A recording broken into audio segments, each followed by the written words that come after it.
نحمد ونصلي وسلم على حبيب الكريم وعلى آله وصحبه وأهل بيته وخلفائه الراشدين প্রিয় সুন্নি ও রাসালাতি জনতা, যে যেখান থেকে শুনছেন, বিশেষ করে ইমানদার মুমিনাদের প্রতি আমার সবিনয় সালাম। আসসালামু আলাইকুম ওয়া রাহমাতুল্লাহ।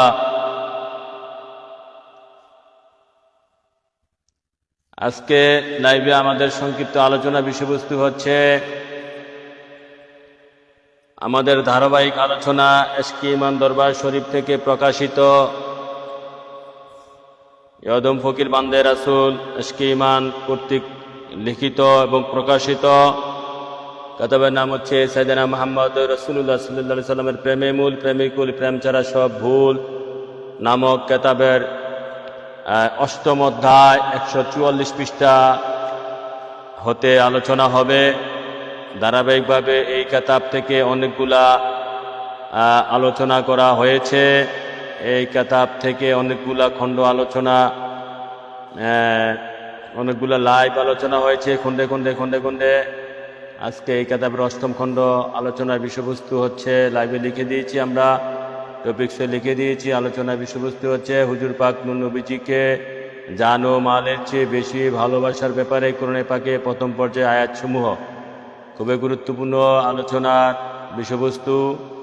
আমার নবী, আপনার নবী, কুল কায়নাতের নবী, নূরে খোদা, নূরে মুজাসসাম, আঁখে মাওলা, তাজদারে মদিনা, সাইয়েদনা মুহাম্মদ মুস্তাফা আহমদ মুস্তাফা সাল্লাল্লাহু তাআলা আলাইহি ওয়াসাল্লামকে জান ও মালের চেয়ে বেশি ভালোবাসার ব্যাপারে কোরআনে পাকে অনেক আয়াত এসেছে।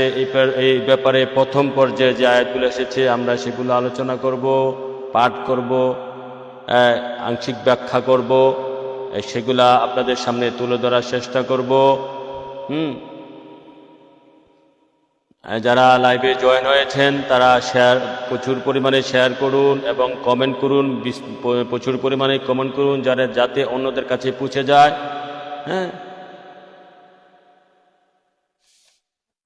আমরা ঘণ্টাখানেক আলোচনা করব, আল্লাহ রাসূল দয়া করলে কথা বলবো আপনাদের সামনে।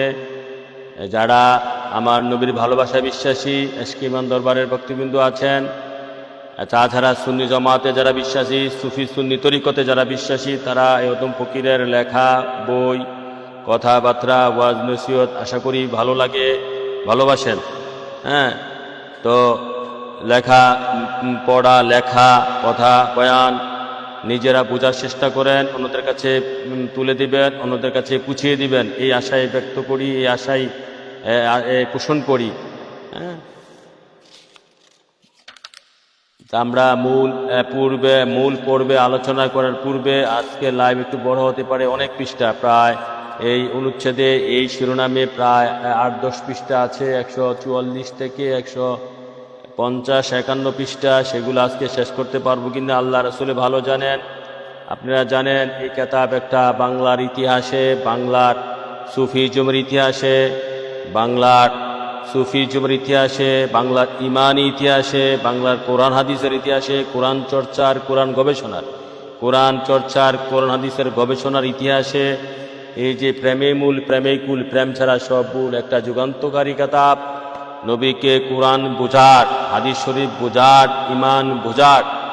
ইমানের আরেক নাম হচ্ছে প্রেম ভালোবাসা। এই কিতাবের নামও আপনারা বুঝতে পারেন। এই কিতাব দিয়ে নবীকে বোঝার, নবী চিনার। ইমানের আরেক নাম প্রেম ভালোবাসা। এই কিতাবের আরেকটা নাম হতে পারে ইমানের আরেক নাম প্রেম ভালোবাসা। ইমান কি? আমরা ইমান বুঝি, ইমানের আরেক নাম হচ্ছে প্রেম ভালোবাসা। এই কিতাব দিয়ে আমি প্রমাণ করেছি ইমানের আরেক নাম হচ্ছে প্রেম ভালোবাসা। ইমান কি?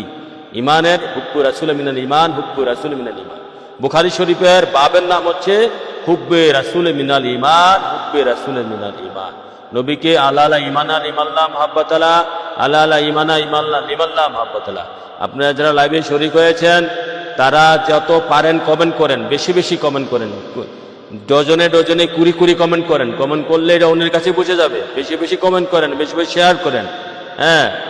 কমেন্ট করতে তো সমস্যা নাই, যা পারেন লেখেন, বাংলা লেখেন, কমেন্ট করেন, বেশি কমেন্ট করেন, বেশি শেয়ার করেন। এটা আপনাদের লাভ হবে এবং লাইভটা লাভ হবে, লাইভটা পরিপূর্ণতা পাবে আল্লাহ রাসূলের দয়া। এটা বুঝতে হবে, আপনারা অনেকে বুঝেন না এই বিষয়। আপনাদেরকে বুঝিয়ে দিতে হয়, অনেকে বোঝেন না।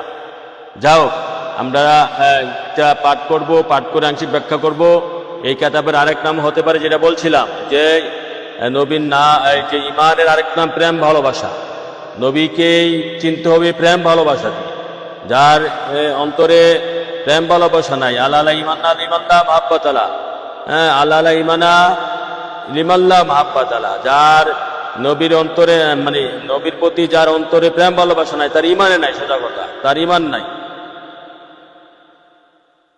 আল হুব্বা হুয়াল ইমান কুল্লুহু, আলী হুব্বাল হুয়া ইমান কুল্লুহু, এ ব্যাপারে আলোচনা করেছি। আলিম আল হুব্বাল হুয়া ইমান কুল্লুহু, হ্যাঁ, ইমানের পুরাটা হচ্ছে মহাব্বত, ইমানের পুরাটা হচ্ছে মহাব্বত, ইমানের পুরাটা হচ্ছে মহাব্বত।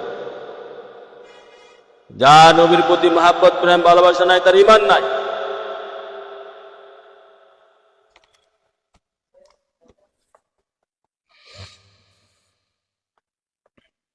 অতএব ইমান বোঝার আগে, মানে নামাজ পড়ার আগে, নামাজ কায়েম করার আগে, তারপরে রোজা রাখার আগে, রোজা, নামাজ, হজ, জাকাত, পর্দা, পর্দা, গিলাকুব, যাবতীয় ইসলামের যত শরীয়তের বিষয় আছে, এই বিষয়ে সমস্ত কিছু বোঝার আগে নবীজির প্রেম ভালোবাসা, ইমান বোঝা, এই কিতাব আগে দরকার। এই জন্য এই কিতাবের উপর আমি আগে লাইভ করা শুরু করেছি। এই কিতাবটা সবাইকে গিফট করবেন, নিজেরা টাকা দিয়ে কিনে কিনে কিতাবটা গিফট করবেন। 1000 কপি করেছি, কিতাব শেষ হয়ে যাচ্ছে কপিগুলা, আবার টাকা দিয়ে কিতাব কপি করে বাংলার বুকে হাজার হাজার লক্ষ লক্ষ কপি ছেড়ে দেন, মানুষের প্রতিটা গড়ে করে পুছিয়ে দেন। আল্লাহ রাসূল অতম ফকিরকে দয়া করেছি, লিখেছি, এখন গড়ে করে পুছিয়ে দেওয়ার দায়িত্ব আপনাদের, ঘরে ঘরে পুছিয়ে দেওয়ার দায়িত্ব আপনাদের। আল্লাহ রাসূল যেন কবুল করে, প্রতিটা মানুষের, প্রতিটা মুসলমানের ঘরে ঘরে পুছিয়ে দেওয়ার দায়িত্ব আপনাদের।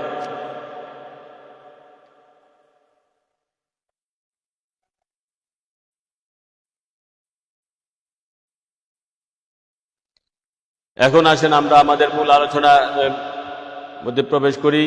হুজুর পাক নূর নবীজিকে জান ও মালের চেয়ে বেশি ভালোবাসার ব্যাপারে কোরআনে পাকে প্রথম পর্যায়ের আয়াত, কোরআনে পাকে প্রথম পর্যায়ের আয়াত, যতই করো ফুর্তি নবী বিনে নাই মুক্তি, সবকিছু বিলীন হয়ে যাবে, সবকিছু বিলীন হয়ে যাবে, একমাত্র লয় ক্ষয় নাই প্রেম ভালোবাসা। আল্লাহু আকবার, ইয়া রাসূলুল্লাহ। এই ভালোবাসার শুরুও নাই, শেষও নাই, এই ভালোবাসার শুরুও নাই, শেষও নাই, একমাত্র এই প্রেমের খেলা খেলানোর জন্য, এই প্রেমের খেলানোর জন্য আল্লাহ রাসূল বিশ্বজগৎ সৃষ্টি করেন। আশেক তার প্রেমাস্পদকে জান ও মালের বিনিময়ে ভালোবাসবে। মুখে মুখে প্রেম প্রীতি কোনো মূল্য নাই, এটা বর্তমান সমাজের যুবক যুবতীরাও ভালো পায় না। সত্যিকারের আশেকের অন্তরে মাসুকের ধ্যান খেয়াল ছাড়া অন্য কিছু থাকতে পারে না। মাসুকের প্রেমের বলে আশেকের অন্তর থেকে লোভ, হিংসা, কাম, পরশ্রী কাতর ইত্যাদি দূরে চলে যায়। যত কুচিন্তা, কুধারণা আছে আশেকের মনে থাকতে পারে না, তা আশেকের ফয়েজে পলায়ন করে। এক কথায় সত্যিকারের মাসুকের অন্তরে, সত্যিকারের মাসুকের অন্তরে, হৃদয়ে আশেকের ফয়েজে নূর ছবি 24 ঘন্টা বিরাজমান থাকে। ফয়েজ, নূর, ছবি 24 ঘন্টা বিরাজমান থাকে। এটাই আশেকের দাইমি নামাজ। আল্লাহু আকবার, ইয়া রাসূলুল্লাহ। এটাই আশেকের দাইমি নামাজ।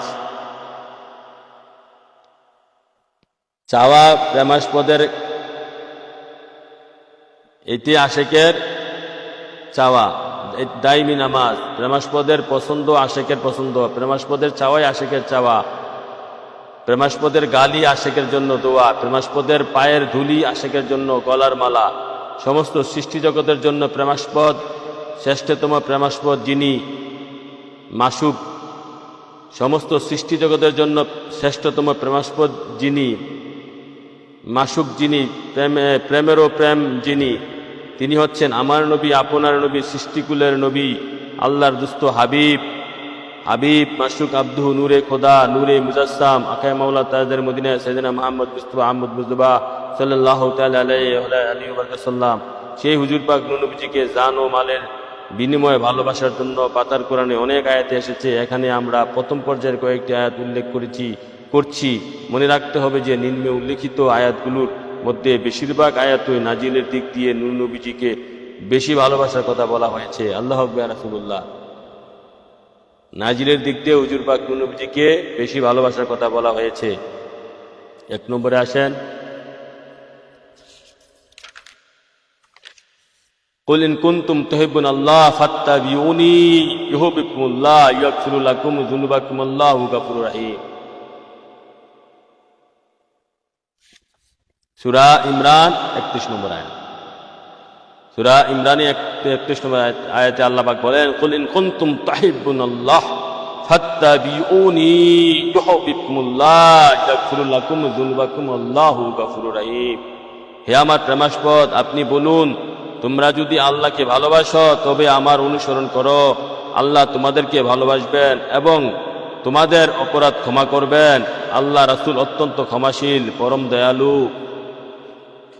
ইমাম আবু জাফর মুহাম্মদ ইবনে জারির তাবারি এই আয়াত এর শানে নজুল সম্বন্ধে বলেন, এই আয়াতের শানে নজুল সম্বন্ধে ব্যাখ্যাকারকগণ একাধিক মত প্রকাশ করেছেন। কেউ কেউ বলেন এই আয়াত এমন এক জাতি সম্পর্কে অবতীর্ণ হয়েছে যারা হুজুর পাক নবীজির জামানায় জীবিত ছিল এবং তারা বলতো আমরা আমাদের প্রতিপালককে ভালোবাসি। তখন মহান আল্লাহ পাক তার সম্মানিত নবী হুজুর পাককে আদেশ দিলেন, তিনি যেন তাদেরকে বলে দেন, যদি তোমরা যা বলছো তার মধ্যে সত্যবাদী হও তাহলে তোমরা আমার অনুসরণ করবে, আর তাই হলো তোমরা যা বলছো তার সততার একটি নমুনা। যারা এই মত পোষণ করেন হাসান থেকে বর্ণিত, তিনি বলেন রাসূলুল্লাহ সাল্লাল্লাহু আলাইহি সাল্লাম এর যুগে একদল লোক বলতে লাগলো, হে মুহাম্মদ সাল্লাল্লাহু আলাইহি সাল্লাম, আমরা আমাদের প্রতিপালককে ভালোবাসি। তখন আল্লাহ পাক আয়াত নাজিল করলেন। এই আয়াত মহান আল্লাহর দোস্ত হাবিব মাসুক প্রেমাস্পদ আব্দুহুর অনুসরণকে আল্লাহ পাকের ভালোবাসার চিহ্ন হিসাবে চিহ্নিত করা হয়েছে এবং হুজুর পাকের অবাধ্যতাকে শাস্তিযোগ্য বলে ঘোষণা করা হয়েছে। আল্লাহু আকবার ইয়া রাসূলুল্লাহ। হুজুর পাকের অবাধ্যতাকে শাস্তি মানে শুধু আল্লাহ পাককে মুখে মুখে ভালোবাসলে হবে না, আমার নবী পাক সাল্লাল্লাহু আলাইহি সাল্লামকে অনুকরণ করতে হবে। তবে অনুকরণটা কিভাবে, এটা পরে আসতেছি। শুধু মানে আয়াতটা আমরা পরে যাচ্ছি, পরে ব্যাখ্যা করছি। ইবনে জুরাইজ থেকে বর্ণিত, তিনি এই আয়াতের শানে নজুল সম্পর্কে বলেন, এক সম্প্রদায় ছিল, তারা মনে করত যে তারা আল্লাহ পাককে ভালোবাসে এবং তারা বলতো আমরা আমাদের প্রতিপালককে ভালোবাসি, মানে আমরা রবকে আল্লাহকে শুধু ভালোবাসি। তখন আল্লাহ পাক তাদেরকে সাইয়েদনা মুহাম্মদ মুস্তাফা সাল্লাল্লাহু আলাইহি সাল্লামের অনুসরণ করতে নির্দেশ দিলেন এবং হুজুর পাক নবীজির অনুসরণকে আল্লাহ পাকের ভালোবাসার চিহ্ন হিসাবে চিহ্নিত করলেন। তাফসিরে তাবারি শরীফ ইমাম আবু জাফর মুহাম্মদ ইবনে জারির তাবারি ইফাবা 5ম খণ্ড পৃষ্ঠা 338। অন্যান্য তাফসিরকারগণ বলেন এটা আল্লাহ পাকের তরফ থেকে তার প্রিয় নবী সাল্লাল্লাহু আলাইহি সাল্লামের প্রতি নির্দেশ। নাজরানবাসী খ্রিস্টানদের একটি প্রতিনিধি দল যখন হুজুর পাক নবীজির দরবারে আগমন করে তখন ঈসা আলাইহিস সালাম সম্বন্ধে মহান বাণী উচ্চারণ করেছিল। তখন তাদেরকে প্রতি উত্তর দেবার জন্য হুজুর পাক নবীজি আদিষ্ট হন। যদি তারা হযরত ঈসা নবীর সম্বন্ধে যা কিছু বলছে তা আল্লাহ পাকের প্রতি সম্মান প্রদর্শন ও ভালোবাসা নিদর্শন হয়ে থাকে, তাহলে তাদেরকে আদেশ প্রদান করুন, কাজেই তোমরা হযরত মুহাম্মদ সাল্লাল্লাহু আলাইহি সাল্লামকে অনুসরণ করো। যারা এই মত পোষণ করেন, মুহাম্মদ বিন জাফর ইবনে জুবায়ের থেকে বর্ণিত, তিনি এই আয়াতের তাফসিরে সম্পর্কে বলেন, যদি তোমরা আল্লাহ পাককে ভালোবেসে থাকো এবং হযরত ঈসা নবীকে আল্লাহ পাকের মহাব্বত ও সম্মানে ভালোবেসে থাকো তাহলে তোমরা আমার অনুসরণ করো, ফলে আল্লাহ পাক তোমাদেরকে ভালোবাসবেন এবং তোমাদের যাবতীয় গুনাহ তিনি ক্ষমা করে দিবেন। আর আল্লাহ রসুল অত্যন্ত ক্ষমাশীল, পরম দয়ালু। তাফসিরে তাবারি শরীফ ইমাম আবু জাফর মুহাম্মদ ইবনে জারির তাবারি 5ম খণ্ড ইফাবা পৃষ্ঠা 339। কোনো বিজ্ঞ আলেম বলতে পারেন যে উক্ত আয়াতে অনুসরণের কথা বলা হয়েছে, ভালোবাসার কথা বলা হয়নি। উত্তরে আমি অদম ফকির গোলাম বলবো যে অনুসরণ 2 প্রকার, সাদিকি এবং ফাসিকি। যেটা সাদিকি অনুসরণ সেটা হক মহাব্বতের কারণে হয়, প্রেমের টানে হয়। পূর্বে বলেছি আশেকের কাজ হচ্ছে প্রেমাস্পদের পছন্দে পছন্দবান হওয়া, প্রেমাস্পদের আদেশে অনুসরণে প্রেমের টানে কুরবান হওয়া। ফাসিকি অনুসরণের কথা আল্লাহ বলতে পারেন না। 72 দলের মুনাফিক মুসলমানরা করছে, 72 দলের মুনাফিক মুসলমানরা করছে। অতএব উক্ত আয়াতে হুজুর পাক নূর নবীজির প্রেমে জানমালের চেয়ে বেশি ফানা হওয়ার কথা বলা হয়েছে। অতএব এই আয়াতে আমার হুজুর পাক নূর নবীজিকে যে অনুসরণের কথা বলা হয়েছে সেটা ফাসিকি অনুসরণ নয়। মানে আয়াতরা যে নাজিল হয়েছে, আমরা বিশ্ববিখ্যাত তাফসিরে তাবারি, যেটা প্রাচীন তাফসির, এই তাফসিরের লেখক 1200 বছর আগেকার জন্ম ওনার হয়েছে, ইমাম আবু জাফর তাবারি। ওই 1200 বছর আগেকার ওনার জন্ম প্রায়। তো ওখান থেকে ওই তাফসিরের শানে নজুল দিয়েছি, একাধিক শানে নজুল। ওখানে একদল লোক বলেছে যে আমরা তো আল্লাহকে ভালোবাসি, আমরা তো আপনার অনুসরণের দরকার নাই, আপনি যে আল্লাহর দাওয়াত দিচ্ছেন, লা ইলাহা ইল্লাল্লাহর দাওয়াত দিচ্ছেন, ইল্লাল্লাহ দাওয়াত ইল্লাল্লাহ, আমরা যে আল্লাহর দাওয়াত দিচ্ছেন, দাহি ইল্লাল্লাহ, আল্লাহর যে দাওয়াত দিচ্ছেন, আমরা তো আল্লাহকে ভালোবাসি, আল্লাহর দিকে তো আমরা আছি। আল্লাহ এই আয়াত নাজিল করে বলে দিলেন, হে দোস্ত আপনি বলে দেন, শুধু তোমরা আল্লাহকে ভালোবাসলে হবে না, শুধু আল্লাহকে ভালোবাসলে হবে না, আল্লাহর এই ভালোবাসার কোনো প্রয়োজন নাই, তোমরা আমি নবীকে অনুসরণ করতে হবে। তোমরা সত্যিকারে আল্লাহর ভালোবাসা হইলে আমি নবীকে অনুসরণ করতে হবে। তো নবীকে অনুসরণটা কিভাবে? অনুসরণটা কি ফাসিকে অনুসরণ নাকি সাদিকে অনুসরণ? অনুসরণ দুই প্রকার হইতে পারে, একটা হচ্ছে নবীকে অনুসরণ, একটা হচ্ছে নবীকে ভালোবেসে অনুসরণ, একটা হচ্ছে নবীকে মহাব্বতে অনুসরণ, আর একটা হচ্ছে মহাব্বত ছাড়া অনুসরণ। যেন 72 দল বর্তমানে যে মুসলমান, 72 দল ওয়াহাবি, খারিজি, দেবন্দি, লামাজাবি, আমরা যাদেরকে বলি 72 দল, ইসলামের মধ্যে 73 দল হবে। একদল কুল্লুহুম ফিন্নার, তাফতারিকু আলা মিল্লাতে, হাদিস শরীফে আসছে,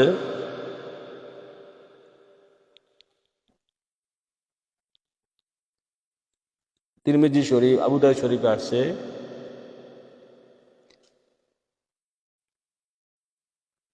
সালাসিন ওয়া সাবিনা, 73 দল হবে, কুল্লুহুম ফিন্নার, সবগুলা দুজকে যাবে, ইল্লা মিল্লাতে হয়, একদল ব্যতীত। সাহাবারা বলছে কালু ওয়া মাহি, ইয়া রাসূলুল্লাহ সেটা কোন?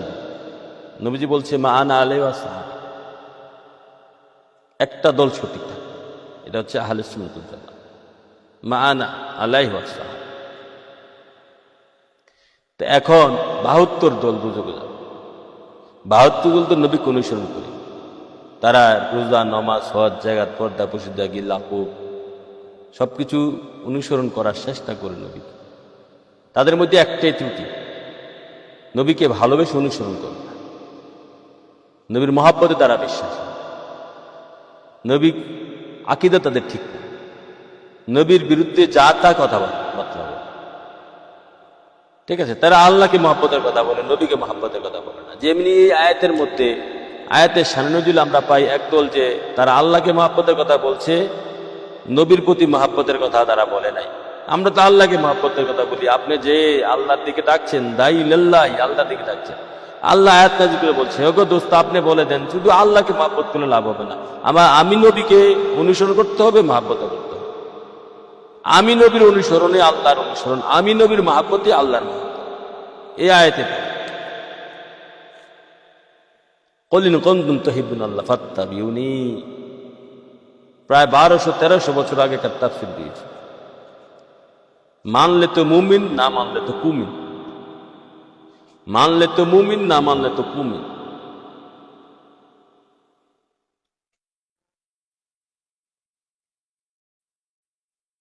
তাহলে নবীকে অনুসরণটা কিভাবে? মহাব্বতের সহিত অনুসরণ। 3 আঙ্গুলে খাবেন, কোন কারণে? নবীকে মহাব্বত করার কারণে।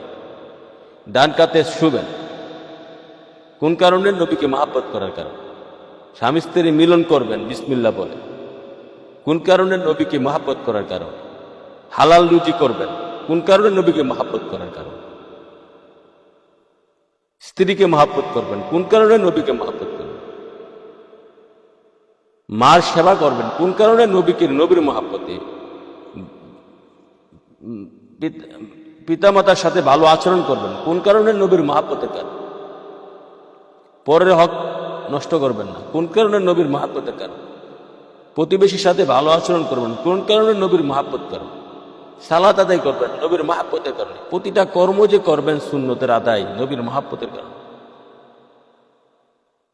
এটা হচ্ছে নবীর ভালোবাসা।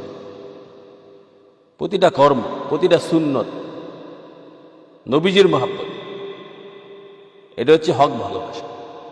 এইটা হচ্ছে সুন্নি জামাতের মূল জিনিস। তাহলে এই আয়াত নাজিল হয়েছে, এই আয়াত নাজিল হয়েছে নবীকে মহাব্বত করার কারণে। নবীকে মহাব্বত করবেন। নবীকে কলিন কুনতুম তুহিব্বুন আল্লাহ, যদি তোমরা আল্লাহর সত্যিকারের ভালোবাসা হয়ে থাকো তাহলে নবীকে মহাব্বত অনুসরণ করুন। কলিন কুনতুম তুহিব্বুন আল্লাহ, আপনি বলে দেন কুনতুম, যদি তোমরা আল্লাহর মহাব্বত, আল্লাহর ভালোবাসা পেয়েছো, ফাত্তাবিউনি ইউহিব্বুকুমুল্লাহ, তো আমি নবীর অনুসরণ করো। অনুসরণটা কেমনে করবা? সাদিকে অনুসরণ, ভালোবাসার সহিত অনুসরণ, ফাসিকে অনুসরণ করলে কি হবে? তোমরা আল্লাহ তোমাদেরকে ভালোবাসবে, আল্লাহ তোমাদেরকে ক্ষমা করে দিবে, আল্লাহ গুনাহ মাফ করে দিবে। আল্লাহ আকবার।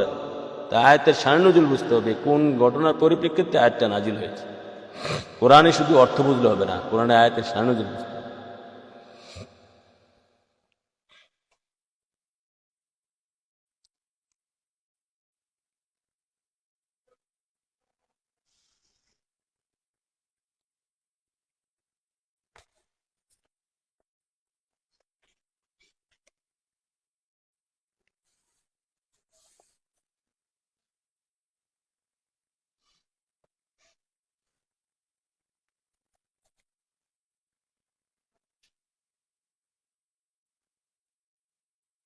এরপরে আসেন দ্বিতীয় আয়াত।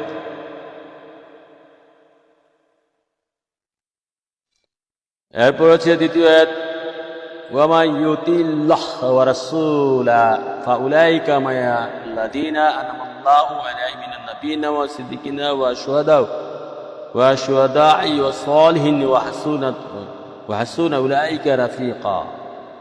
আর যারা আল্লাহ রাসূলের তাবেদারি করবে তারা সেই সমস্ত লোকদের সাথে সাথী হবে যাদেরকে আল্লাহ রাসূল নিয়ামত দান করেছেন, যেমন নবীগণ, সিদ্দিকগণ, শহীদগণ, নেককারগণ, এবং তারাই সর্বোত্তম সাথী। নিসা, সূরা নিসা 69 নম্বর আয়াত।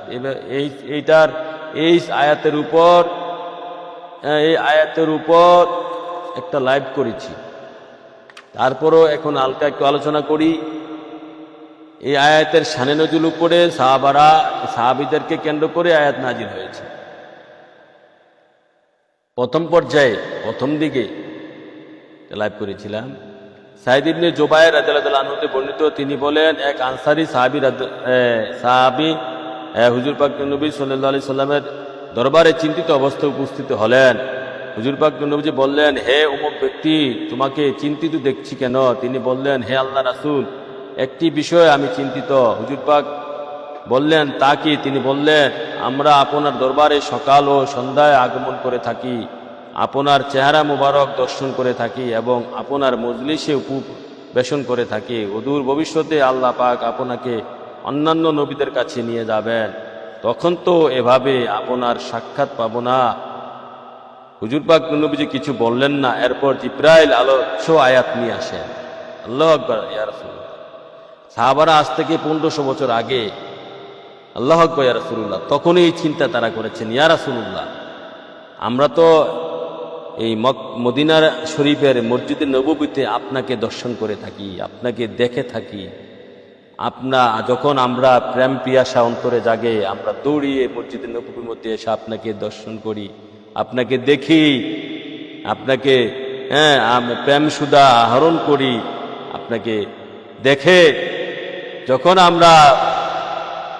আমরা যখন এই দুনিয়া ছেড়ে চলে যাব, মানে বেহেশতের মধ্যে, তো আমরা আপনাকে পাবো না। আপনি থাকবেন নবীদের কাতারে, আপনি থাকবেন মানে ফাঁকা নাকা বা কাউসে নেওয়াদ না।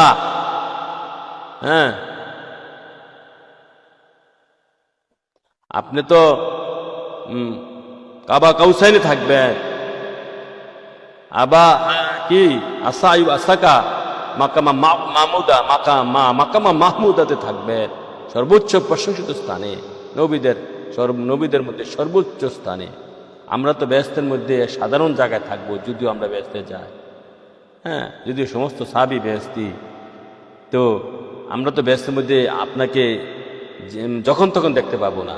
তখন আমাদের অবস্থা কি হবে? বেহেশত তো আমাদের জন্য অসার হয়ে যাবে, বেহেশত তো আমাদের জন্য, হ্যাঁ, বেহেশত তো আমাদের জন্য হয়ে যাবে, হয়ে যাবে, নিরর্থ হয়ে যাবে। বেহেশত তো আমাদের জন্য আলস্য হয়ে যাবে, বেহেশত তো আমাদের জন্য অসার হয়ে যাবে,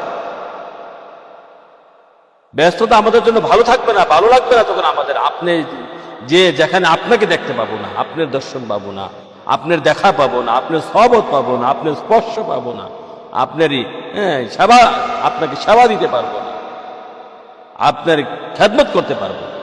এই চিন্তা, এই কথা, এই ভাবনা তখনই সাহাবারা উত্থাপন করেছিল মসজিদে নববীর মধ্যে, হুজরা শরীফে। আল্লাহু আকবার, কি ভাবুক তারা, কি চিন্তুক, কি প্রেমিক, হ্যাঁ, কি প্রেমিক, কি আশেক, কি জাকের তারা।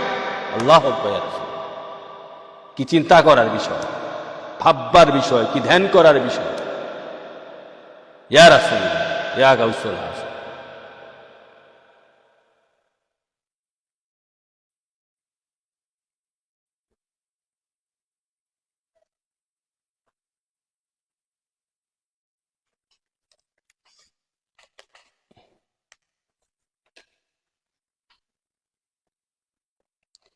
মাশরুকতে বর্ণিত, তিনি বলেন, সাহাবায়ে কেরাম একদিন হুজুর পাক নবী সাল্লাল্লাহু আলাইহি সাল্লাম দরবার আরজ করেন, ইয়া রাসূলুল্লাহ, দুনিয়ায় আপনার কাছ থেকে আমাদের পৃথক থাকা উচিত নয়, কেননা আপনি যখন পর্দা করবেন তখন আপনাকে আমাদের মধ্য থেকে উঠিয়ে নেওয়া হবে এবং আমরা আপনাকে আর দেখতে পাবো না। এরপর আল্লাহ পাক এই আয়াত নাজিল করেন। কাতাদা হতে বর্ণিত, তিনি আয়াতের ব্যাখ্যায় বলেন, আমাদের কাছে বর্ণনা করা হয়েছে যে কিছু সাহাবী বলতো, হুজুর পাক আল্লাহ তাআলার নবী, যাকে আমরা দুনিয়াতে দেখতে পাই, কিন্তু আখেরাতে হুজুর পাককে উঠায়ে নেওয়া হবে এবং আমরা তাকে দেখতে পাবো না। তারপর আল্লাহ পাক এই আয়াত নাজিল করেন। শুদ্ধি হতে বর্ণিত, তিনি আয়াতের ব্যাখ্যায় বলেন, কিছু আনসারী সাহাবী আরজ করেন, ইয়া রাসূলুল্লাহ, যখন আল্লাহ পাক আপনাকে বেহেশতে প্রবেশ করাবেন তখন আপনি তার সর্বোচ্চ মর্যাদা সমাসীন হবেন, অথচ আমরা আপনার কাছে পুছার বাসনা রাখি। আমাদের জন্য তো কেমন করে সম্ভব, আমাদের জন্য তা কেমন করে সম্ভব হবে? তখনই আল্লাহ পাক এই আয়াত নাজিল করেন। আল্লাহু আকবার, ইয়া রাসূলুল্লাহ। রবি হতে বর্ণিত, তিনি উক্ত আয়াতের ব্যাখ্যায় বলেন, হুজুর পাক নবীজি সাহাবায়ে কেরাম একদা বলেন, হুজুর পাক নবীজির সাহাবায়ে কেরাম একদা বলেন, আমরা জানতে পেরেছি যে মুমিনদের উপর জান্নাতের বিভিন্ন স্তরে হুজুর পাকের জন্য শ্রেষ্ঠতম স্থান রয়েছে। সুতরাং সকলে যখন বেহেশতে প্রবেশ করবেন তখন একে অন্যকে কিভাবে দেখবেন? এই প্রেক্ষিতে আল্লাহ পাক আলোচ্য আয়াত নাজিল করেন। তাফসিরে তাবারি শরীফ, আবু জাফর মুহাম্মদ ইবনে জারির তাবারি, সাবা 7ম খণ্ড, পৃষ্ঠা 370-71। উক্ত আয়াত শরীফের দিকে তাকালে শত শত নিদর্শন ধরা পড়ে যে হযরত সাহাবায়ে কেরামগণ হুজুর পাক নবীজিকে কত ভালোবাসত, মহব্বত করত। তারা নিজের সমস্ত মালের চেয়ে বেশি, নিজের জানের চেয়ে বেশি হুজুর পাক নবীজিকে মহব্বত করত। উক্ত আয়াত শরীফেই তার প্রকৃষ্ট প্রমাণ। সাহাবায়ে কেরামদের মতো সত্যিকারের ইমানদার মুসলমান হতে গেলে আপনি, আমি এবং কিয়ামত পর্যন্ত যারা আসবে প্রত্যেকে হুজুর পাক নবীজি, আল্লাহর দুস্থ হাবিব, মাশরুক আব্দু, নূরে খোদা, নূরে প্রেমাস্পদ আকা মাওলা তাজারে মদিনা সাইয়েদনা মুহাম্মদ মুস্তাফা সাল্লাল্লাহু তাআলা আলাইহি ওয়া সাল্লামকে নিজের জান ও সমস্ত মালের চেয়ে বেশি ভালোবাসতে হবে। আল্লাহ রাসূল আমাদেরকে নূর নবীর খাস বান্দা প্রেমিকের কাতারে রাখুন, আমিন। কে বুঝলেন? তাহলে বোঝা গেল সাহাবারা আজ থেকেই 1500 বছর আগে মসজিদে নববীর মধ্যে এই চিন্তা ভাবনা করেছিলেন যে, ইয়া রাসূলুল্লাহ, আমরা তো আপনাকে অ্যাভেলেবেল এখন দেখতে পাই, এখন আপনাকে আমরা দেখি এই মসজিদে নববীর মধ্যে, আমরা আপনাকে দর্শন করতে পাই, আপনাকে দেখতে পাই, খেদমত করতে পাই। যখন আপনাকে দেখার স্বাদ জাগে, আমরা দৌড়ে এসে মসজিদে নববীর মধ্যে আপনাকে দেখি। হ্যাঁ, আপনাকে দেখে আমরা প্রেমের সুধা পান করি। আপনি নবীকে দেখলে আমরা ক্ষুধার জ্বালা মিটে যায়। অনেক সাহাবারা এরকম হয়েছে, হ্যাঁ, ক্ষুধার জ্বালা মিটে যায় নবীকে দেখলে। আল্লাহ আকবার ইয়া রাসূলুল্লাহ, এরকম কেতাবে এরকম অনেক অনেক বর্ণনা আছে। যারা প্রেমে বিশ্বাসী, নবী প্রেমে বিশ্বাসী, যারা নবী প্রেমে বিভোর, তারা তো এরকম অনেক লেখা, অনেকে বিশ্বাস করবেন, মানবেন, সত্য বল। তো তারা তখনই চিন্তারা উদ্ভাবন করেছিলেন, তারা ভেবেছেন, তারা প্রশ্ন উত্থাপন করে আল্লাহ রাসূলের দরবারে ছেড়েছেন। নবী পাক সাল্লাল্লাহু আলাইহি ওয়াসাল্লাম চুপ ছিলেন, নবী যে কোনো কিছু বলে নাই। যিনি সারা জাহানের বাচ্চা, কুল কায়নাতের বাচ্চা, আল্লাহর দোস্ত হাবিব নূরে খোদা নূরে ইসলামকে যখন প্রশ্ন করেছিলেন সাহাবারা, ইয়া রাসূলুল্লাহ আমাদের কি হবে তখন বেহেশতের মধ্যে? এই বেহেশত তো আমাদের প্রয়োজন নাই, যে বেহেশতের মধ্যে আপনাকে দেখতে পাবো না। এই বেহেশতে আমাদের প্রয়োজন নাই, এই জান্নাত আমাদের প্রয়োজন নাই, এই বাগান আমাদের প্রয়োজন নাই, যেখানে আপনার খেদমত করতে পারবো না, আপনাকে দেখতে পাবো না, হ্যাঁ, আপনাকে দেখে প্রেমের স্বাদ নিতে পারবো না, আপনার গোলামি করতে পারবো না। এরকম ব্যস্ত আমাদের প্রয়োজন নাই। ব্যস্ত তো নিরর্থক হয়ে যাবে, অসার হয়ে যাবে ব্যস্ত। তখন আমাদের কোনো এই ব্যস্ত আমাদের কি লাভ হবে যখন আপনি সাথে থাকবেন না, আপনাকে দেখতে পাবো না, আপনার গোলামি করতে পারবো না। এই প্রশ্ন যখন সাহাবারা নবীর সামনে পেশ করেছিল মসজিদে নববীর মধ্যে, হুজরাখানার মধ্যে, তখন নবী পাক আল্লাহর দোস্ত হাবিব নূরে খোদা নূরে মুজাসসাম আকামুল তাজের মদিনা সাইয়েদনা মুহাম্মদ মুস্তাফা আহমদ মুজা নীরব ছিলেন, নবী দুজহান নীরব ছিলেন। তখনই এই ঘটনাকে কেন্দ্র করে আল্লাহ পাক এই আয়াত নাযিল করেছিলেন, ওয়া মাইতুল্লাহ ওয়া রাসূলা ফাউলাইকা মায়াল্লাযিনা আনআমাল্লাহু আলাইহিম মিনান নাবিয়িনা ওয়াস সিদ্দিকিনা ওয়াশ শুহাদা ওয়াস সালিহিন ওয়া হাসুনা উলাইকা রাফিকা। হে নবীর গোলামগণ, হে নবীর বান্দাগণ, হে নবীর আশিকগণ, হে নবীর পাগলগণ, হে নবীর প্রেমাস্পদগণ, হে নবীর প্রেমিকগণ, তোমরা যারা এই প্রশ্ন উত্থাপন করেছ বেহেশতের মধ্যে, তোমাদের সাথী চার ক্লাসের লোক তোমাদের সাথী হবে, নবীগণ, সিদ্দিকগণ, শহীদগণ এবং ইমানদার ওলি গাউস কুতুবগণ। তারা কত উত্তম তোমাদের সাথী। আল্লাহ এই আয়াত নাজিল করে তাদেরকে সান্ত্বনা দিয়েছিল যে তোমরা যারা বেহেশতি বান্দা হবে, চার শ্রেণীর লোক তোমাদের সাথী হবে। প্রথম হচ্ছে নবীগণ, দ্বিতীয় সিদ্দিকগণ, 3 নম্বরে শহীদগণ, 4 নম্বরে ইমানদার ওলি গাউস কুতুবগণ, ওলি আল্লাহগণ।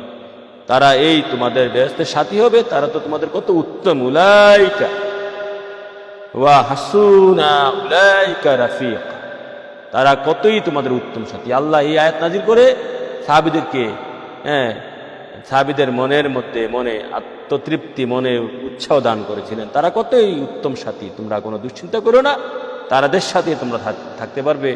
এবং এই আয়াতের ব্যাখ্যায় তাফসিরে নঈমি এবং তাফসিরে নুল ইফরানের মধ্যে আছে, উনি সুন্দর একটা ব্যাখ্যা দিয়েছিলেন যে রাজা বাদশা যেভাবে রাজা প্রজা রাজপ্রসাদের মধ্যে একই প্রসাদের মধ্যে রাজা যেমনি থাকে, উজির থাকে, চাকর থাকে, দাস থাকে, তার মন্ত্রী থাকে, উজির থাকে, তার বৃত্ত থাকে, দাস থাকে, একই প্রসাদের মধ্যে যখন শত শত লোক থাকতে পারে, তদ্রূপভাবে আমার নবী পাক সাল্লাল্লাহু আলাইহি সাল্লামের সাথে তার হাজার হাজার লক্ষ লক্ষ কোটি কোটি গোলাম থাকতে পারবে, কোনো সমস্যা হবে না।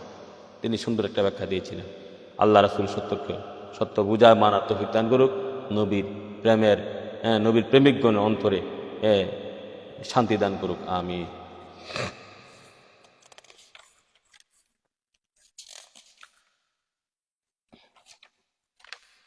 এখন আসেন পরবর্তীতে আয়াত।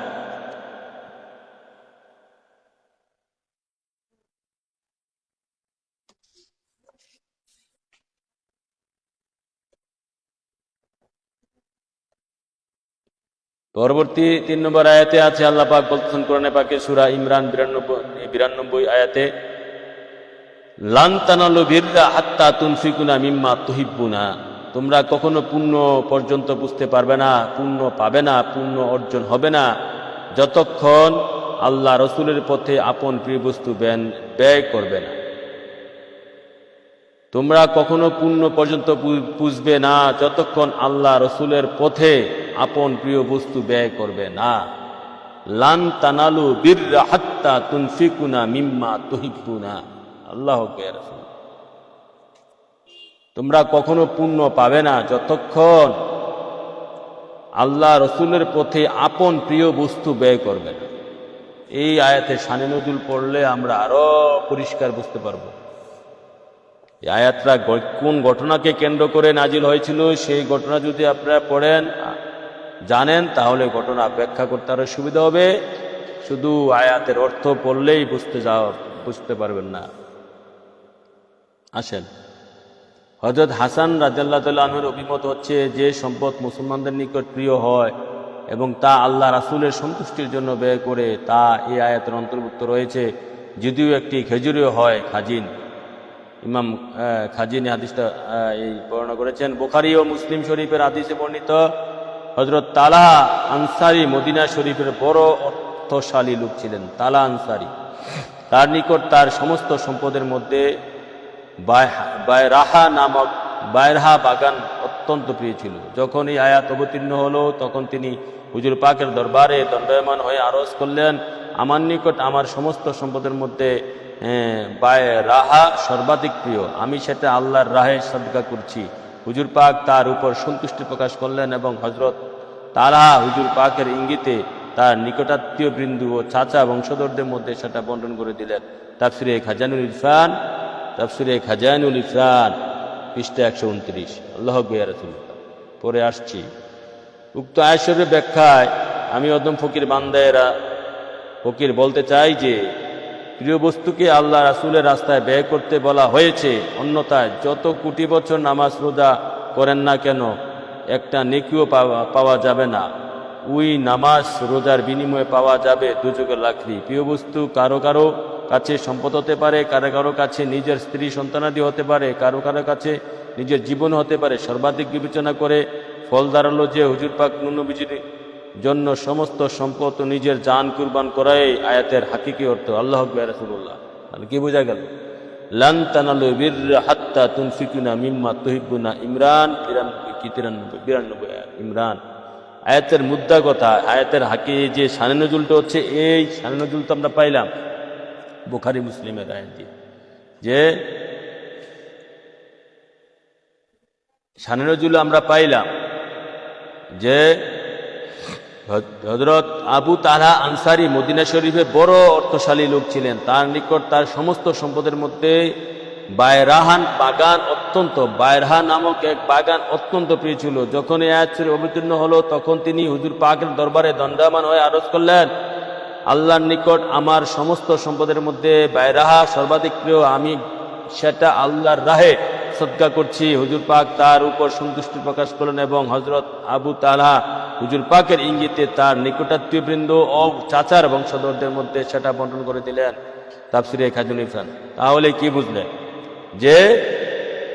যে সম্পদটা আপনার কাছে প্রিয়, যে আপনার একটা ঘর, এটা সবচেয়ে আপনার প্রিয় মনে হইতেছে, এই জন্যই সাজায়া গোজাইয়া লাখ লাখ কোটি কোটি টাকা সম্পদ খরচ কইরা হারামের টাকা দিয়ে ঘর তোলারও কোনো মানে হয় না। তারপরে আপনি একটা সম্পদ কিনলেন, একটা ইন্ডাস্ট্রি করলেন অনেক সুন্দর কইরা, দামি দামি দামি, ঠিক আছে, কোনো মানে হয় দরকারটা কি? হ্যাঁ, ওই পশ্চিমার লোকে প্রতিযোগিতা দেওয়া যায় না, মডার্ন ওয়েস্টার্ন, আধুনিক করবেন, আধুনিক না। তারপরে আপনি একটা জমি কিনলেন, প্রপার একটা জমি আছে আপনার, এখন তো মানুষের বাড়ি গাড়ি, তারপরে একটা গাড়ি কিনলেন, মডার্ন গাড়ি, লেক্সাস গাড়ি, কি মার্সিডিস, আরে আমি তো জানি না লেক্সাস কি, কোটি, 1 কোটি 2 কোটি 5 কোটি টাকা গাড়ি। হ্যাঁ, এটা আপনার প্রিয়, আপনার গাড়িটা প্রিয় কিনলেন। এই প্রিয় বস্তুটারে আল্লাহর রাস্তায়, নবীজির রাস্তায় ব্যয় করতে হবে। যদি আপনার প্রিয় বস্তু গাড়িটা হয়ে থাকে, বাড়ি হয়ে থাকে, তারপরে আপনার সন্তান হয়ে থাকে। তা ইব্রাহিম আলাইহিস সালামের কি ছিল? প্রিয় বস্তু ছিল তার ছেলে ইসমাইল। আল্লাহ কই এটারে জব করো, এটা পাইছেন না, এই কাহিনী শুনছেন না, এটা মিথ্যা নয়, এটাকে আমার রাহে জব করো, যেহেতু এটা প্রিয় বস্তু হয়ে যায়। তদ্রুপ আয়াতে লান তানালু বিররা হাত্তা তুনফিকুনা মিম্মা তুহিব্বুনা, আয়াতের হাকিকি অর্থই হচ্ছে, হাকিকি এবং শরীয়তি জাহের বাতিনি অর্থই হচ্ছে, যদি তোমার প্রিয় বস্তু হয়ে থাকে তোমার গাড়ি, এটা আল্লাহ রসুলের নামে ব্যয় করো। যদি তোমার প্রিয় বস্তু হয়ে থাকে তোমার বাড়ি, এটা আল্লাহ রসুলের নামে কুরবানি করো। যদি তোমার প্রিয় বস্তু হয়ে থাকে তোমার ছেলে, আল্লাহ রসুলের নামে ব্যয় করো। এই প্রিয় বস্তুটা আছে আল্লাহর নামে, যে আমার ছেলে আমার প্রিয় না, আমার আল্লাহ রসুল আমার প্রিয়। তোমার যদি প্রিয় হয়ে থাকে তোমার সুন্দরী নারী, তোমার প্রিয় বস্তু যদি হয়ে থাকে তোমার সুন্দরী নারী, এই সুন্দরী নারী বাদ দাও, যে সুন্দরী নারী সুন্দরী বউ আমার প্রিয় না, আমার প্রিয় আমার আল্লাহ রাসূল। তোমার সুন্দরী যদি হয়ে থাকে তোমার, তোমার জাত, যে আমার এটা সুন্দর, আমার চেহারা সুন্দর, আমার বডি সুন্দর, রোজা রাইখা না খাইয়া এটারে একদম দুর্বল বানাইলাও, বড় বড় চুল রাইখা অথবা দাড়ি রাইখা একদম বিশ্রী করে লাও, না খাইয়া দুর্বল করে লাও, এটারে সুটাম করার তো কোনো দরকার নাই। সোজা কথা, তোমার টাকা, তোমার বাড়ি, তোমার গাড়ি, তোমার ছেলে, তোমার স্ত্রী, তোমার সম্পদ, তোমার যদি টাকা 10 কোটি টাকা ব্যাংক আছে, এটা আমার প্রিয় সম্পদ, এটা ব্যয় করে লাও আল্লাহ রসুলের জন্য, আল্লাহ রসুল নামে ব্যয় করো। তোমার এই যে টাকা, বাড়ি, গাড়ি, নারী, সন্তান, সন্তান, স্ত্রী, সম্পদ, নিজের দান, যা আছে টাকা, এই সমস্ত কিছু যদি তোমার প্রিয় হয়ে থাকে, এগুলা তোমার ব্যয় আল্লাহ রাসূলের নামে ব্যয় না করা পর্যন্ত কোনো নেক তুমি পাবা না, যতক্ষণ না আল্লাহ রাসূল প্রিয় হবে তোমার। এই আয়াতে প্রিয় মানি প্রিয় বস্তু আল্লাহ রাসূলকে যতক্ষণ না জানো মালের চেয়ে ভালোবাসতে পারবা। ডাইরেক্ট কোরআনে সূরা ইমরান 92 আয়াতের জাহের বাতের অর্থ তুমি জেনে দেখো। লান তানালু বিররা হাত্তা তুনফিকুনা মিম্মা তুহিব্বুনা।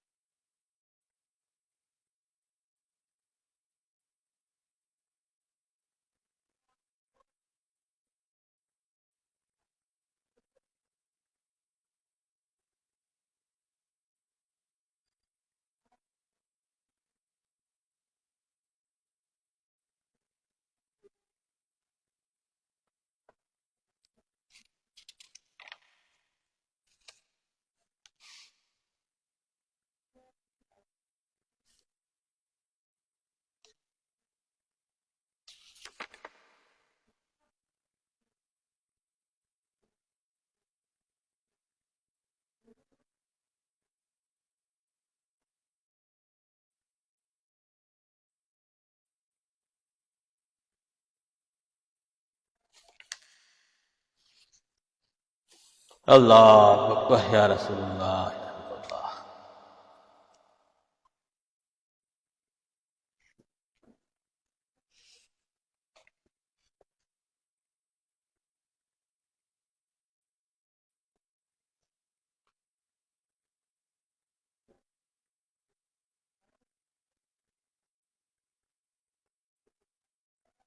তার পরবর্তী আয়াতে আসেন, তার পরবর্তী আয়াতে আল্লাহ পাক বলতেছে,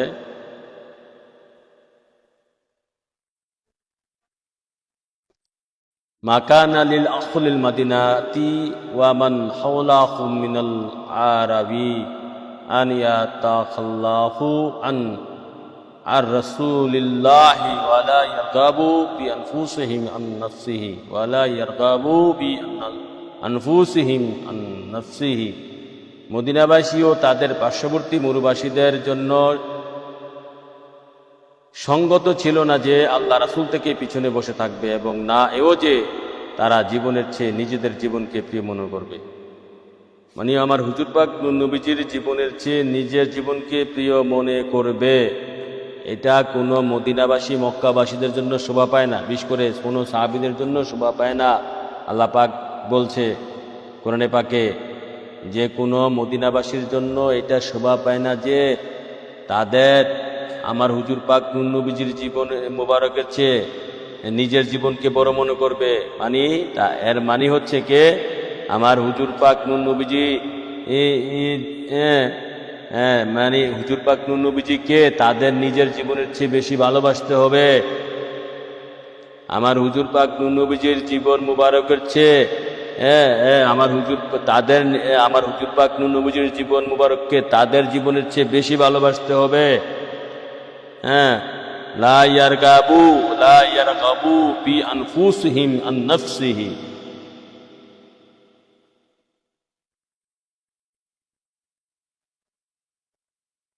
সূরা তাওবা 120 নম্বর আয়াত।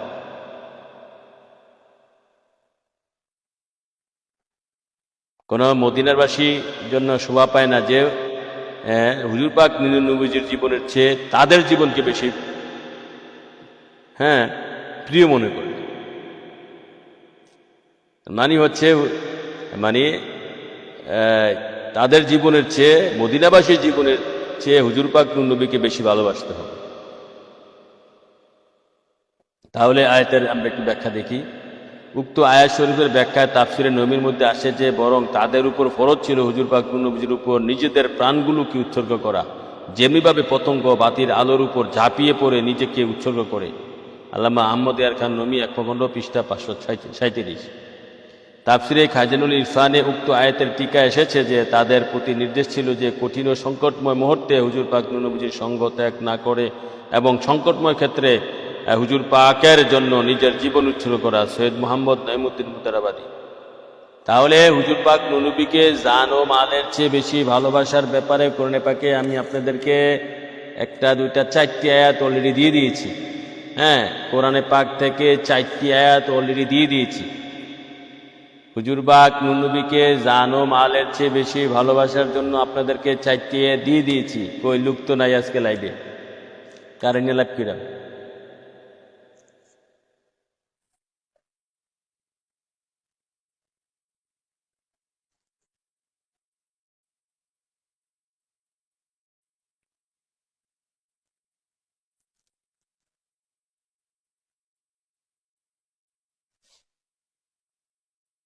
এক ঘন্টা হয়ে গেছে।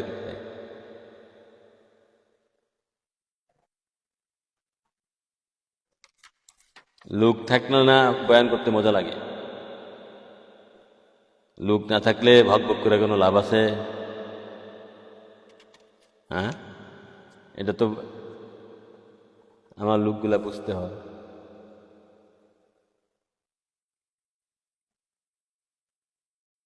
বলছি যে বেশি বেশি শেয়ার করো, বেশি বেশি কমেন্ট করো। কমেন্ট করতে কষ্ট লাগে, শেয়ার করতেও কষ্ট লাগে, বুঝে না একটা লাইভ কিভাবে বেশি বেশি শেয়ার করলে, বেশি কমেন্ট করলে এটা বেশি প্রচার হবে, সেই জিনিসটা বুঝে না লোকরা। কারে কি কমেন্ট, এরা কমেন্ট করতে হাতে কষ্ট লাগে, জানে না তো, পড়াশুনো জানে না, কম করতেও জানে না। মিথ্যা সমাজ, তার সাথে নাই আমার নামাজ, সুযোগে মানুষ নাই তার হুঁশ।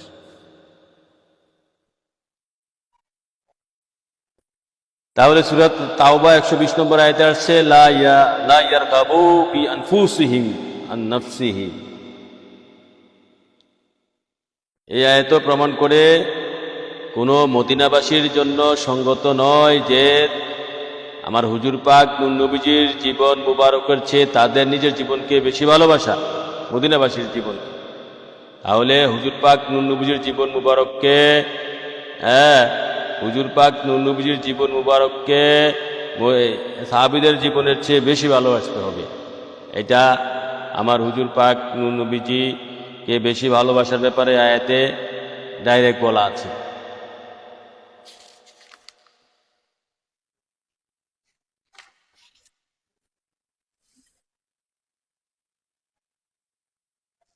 চার নম্বর আয়াতগুলো নবী পাক সাল্লাল্লাহু আলাইহি সাল্লামকে জান ও মালের চেয়ে বেশি ভালোবাসার ব্যাপারে কোরআনের প্রথম পর্যায়ের আয়াতগুলো আমরা দিচ্ছি।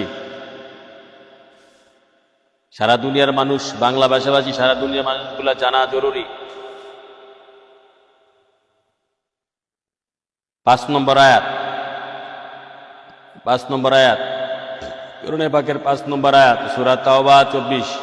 5 নম্বর আয়াতে আল্লাহ পাক বলছে কুল ইন কানা ইবাউকুম ওয়া আবনাউকুম ওয়া ইখওয়ানাকুম ওয়া আজওয়াজুকুম ওয়া আশীরাতুকুম ওয়া আমওয়ালুকুম তারাফতুমুহা ওয়া তিজারাতুন তাখশাউনা কাসাদাহা ওয়া মাসাকিনু তারদুয়ানা আহাব্বা ইলাইকুম মিনাল্লাহি ওয়া রাসূলিহি ওয়া জিহাদিন ফি সাবিলিহি ফাতারাব্বাসু হাত্তা ইয়াতিল্লাহু বিআমরিহি।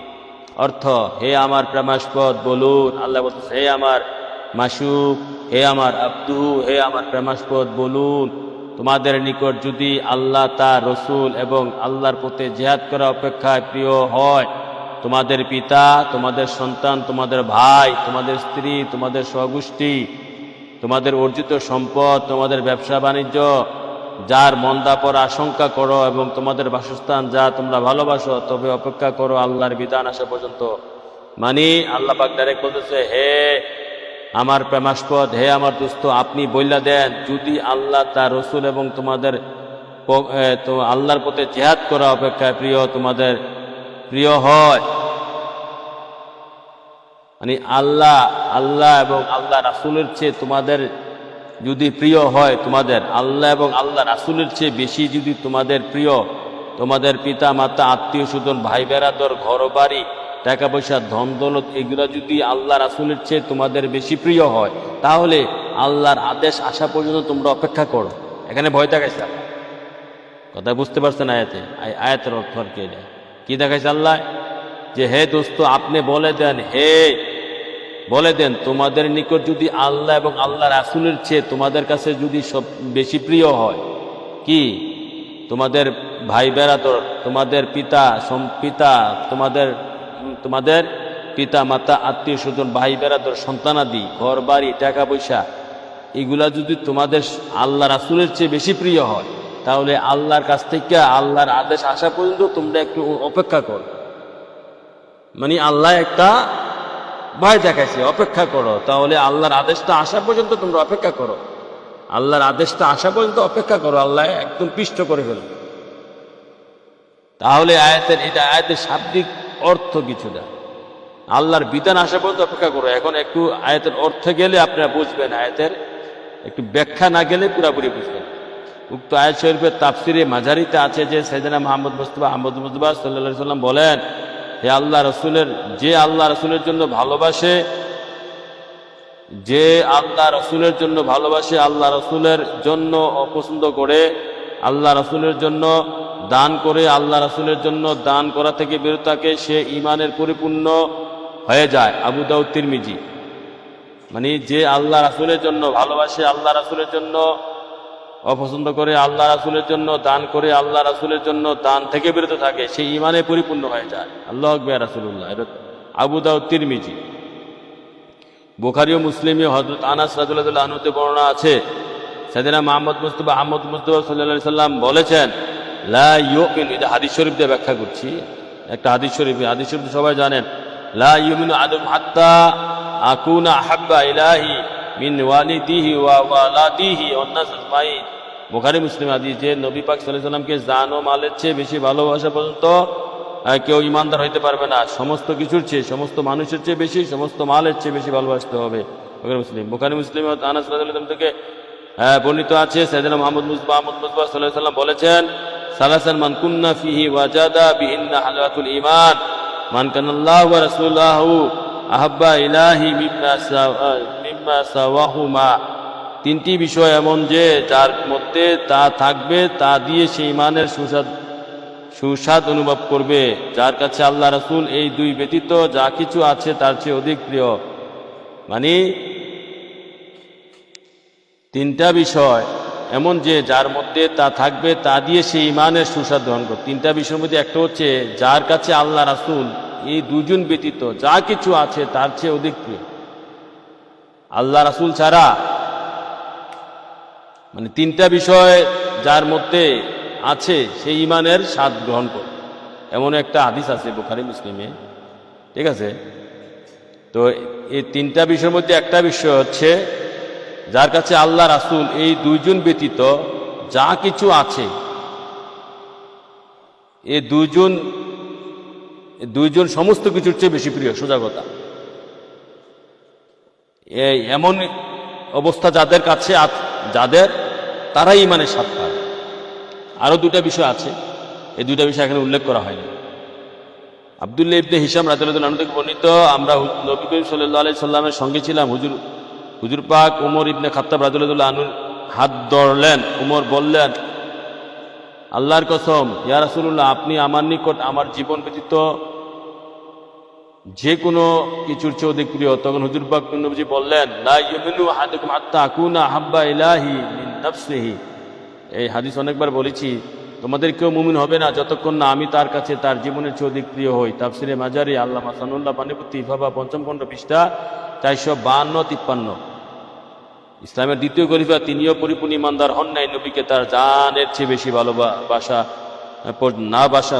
নবীকে তার জানের চেয়ে বেশি ভালো না বাসা পর্যন্ত। আল্লাহু আকবার। আল্লাহ রাসূল আমাদেরকে সত্য বুঝা মানার তৌফিক দান করুন। ষষ্ঠ আয়াত, কোরআনে পাকে নবীকে জান ও মালের চেয়ে বেশি ভালোবাসার ষষ্ঠ আয়াত, ৭ নম্বর আয়াত, মানে ষষ্ঠ মানে ৬ নম্বর আয়াত। ৬ নম্বর আয়াতটা এসেছে, এখন আয়াত বলে সূরা তাওবা ২৪। পঞ্চম যে আয়াতটা দিয়েছি এটা হচ্ছে সূরা তাওবা ২৪ নম্বর আয়াত। সূরা তাওবা ২৪ নম্বর আয়াত। এখন এই যে এখন যে ৬ নম্বর আয়াতটা দিব এটা হচ্ছে সূরা মুজাদালা। সূরা মুজাদালা আজকের আলোচনা শেষ আয়াত। সূরা মুজাদালা ২২ নম্বর আয়াত। সূরা মুজাদালার ২২ নম্বর আয়াত। আজকের যে আলোচনা সূরা মুজাদালার ২২ নম্বর আয়াত।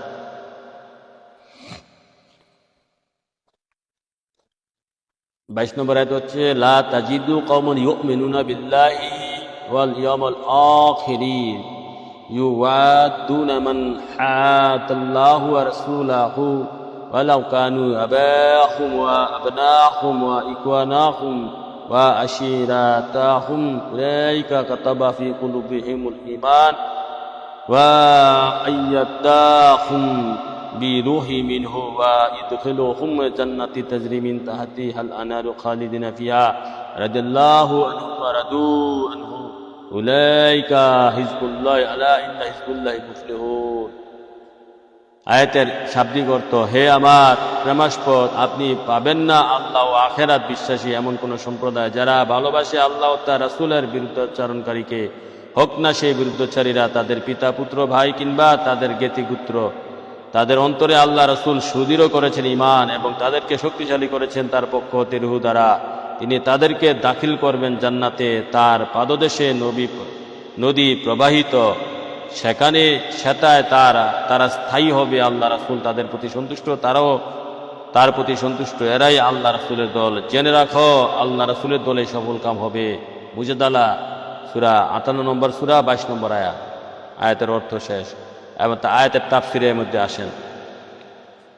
তাফসিরে মাজারিতে আছে, ইবনে মুনজির আবু জুরাইজের সূত্রে বর্ণনা করেন যে আমরা এই বিবরণ জানতে পেরেছি যে একবার আবু বকরের পিতা আবু কুহাইফা অমুসলিম থাকা অবস্থায় রাসূলুল্লাহ সাল্লাল্লাহু আলাইহি সাল্লামকে গালি দিলে আবু বকর রাদিয়াল্লাহু তাআলা আনহু তাকে এমনই এক ঘুষি মারেন। আবু বকরের পিতা অমুসলিম থাকা অবস্থায় আমার নবী, আপনার নবী, কুল কায়নাতের নবী হুজুর পূর্ণুর নূরে খোদা নূরে মুজাসসাম আখে মাওলা তাজদারে মদিনা সাইয়েদনা মুহাম্মদ মুস্তাফা সাল্লাল্লাহু আলাইহি সাল্লামকে গালি দিয়েছিল। নাউজুবিল্লাহ, রাসূলই গালি দিয়েছিল। গালি দিলে আবু বকর সিদ্দিক তার পিতাকে এমন এক ঘুষি মেরেছিল, ঘুষি মারেন আবু কুহাইফা মাটিতে পড়ে যায়।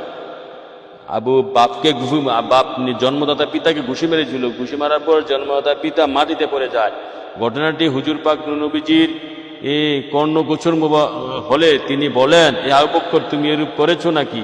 আবু বকর বললেন, আল্লাহর কসম, তখন আমার ধারে কাছে তরবারি থাকলে তার উপর চালিয়ে দিতাম। এরই পরিপ্রেক্ষিতে আলোচ্য আয়াত নাজিল হয়। আল্লাহু আকবার। রাসূলুল্লাহ, এটা হচ্ছে তাফসিরে মাজারির মধ্যে আয়াতের শানে নজুল। বুঝতে পারছেন? আবু বকর সিদ্দিক নিজের পিতারে ঘুষি মেরে ঘুষি মেরে মাটিতে ফেলাই দিছিল, নবীকে গালি দিচ্ছিল যখন আবু বকরের পিতা এটা মক্কা শরীফে থাকা অবস্থায়। আবু বকরের পিতা পরে মুসলমান হয়েছিল মক্কা বিজয়ের পরে, মক্কা শরীফে থাকা অবস্থায় তখন ঘুষি মেরে একদম মাটিতে ফেলাই দিছিল। তখন নবী পাক সাল্লাল্লাহু আলাইহি সাল্লাম যখন বলছিল, আবু বকর, তুমি কি তোমার পিতাকে এরকম বলছিল? আবু বকর কি উত্তর দিয়েছিল? ইয়া রাসূলুল্লাহ, আমার কাছে তরবারি থাকলে চালাই দিতাম পিতার উপর। ঈমান কি ছিল? এই শ্রেষ্ঠ সাহাবী আবু বকর সিদ্দিক। আল্লাহু আকবার। এই ঘটনাকে কেন্দ্র করে আয়াত নাজিল হয়েছে। এটা হচ্ছে তাফসিরে মাজারির ভাষ্য। ইবনে আবি হাতিম আবু সাউদা, এর পরবর্তীতে আসেন ইবনে আবি হাতিম আবু সাউদা। আল্লাহু আকবার রাসূলুল্লাহ। তার চিন্তা করা যায় আমাদের ঈমান কেমন। এটা আমাদের শিক্ষার বিষয়, আমাদের শিক্ষার বিষয়, আমাদের দীক্ষার বিষয়, জানার বিষয়, বোঝার বিষয়, চিন্তা করার বিষয়, ভাববার বিষয়, ধ্যান করার বিষয়, জ্ঞান করার বিষয়। হে ঈমানদার সুন্নি মুসলমান, হয়ে যাও সাবধান। হে ঈমানদার সুন্নি মুসলমান, হয়ে যাও সাবধান।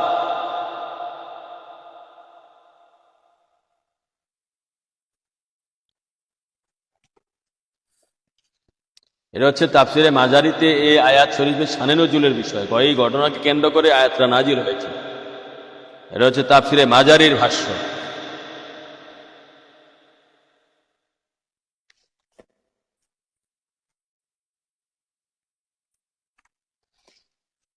ইবনে আবি হাতিম আবু সাউদা, ইবনে আবি হাতিম আবু সাউদা এর সূত্রে বর্ণনা করেন যে তিনি বলেন, আলোচ্য আয়াতটি নাজিল হয় হযরত আবু উবাইদা ইবনে জাররা রাদিয়াল্লাহু তাআলা আনহু সম্পর্কে। যখন বদরের যুদ্ধে তিনি তার পিতাকে হত্যা করেন, তাবারানি ও হাকিম তার মুস্তাদরাক গ্রন্থে ঘটনাটি নিম্নরূপ বর্ণনা করেন। বদরের যুদ্ধে আবু উবাইদা ইবনে জাররা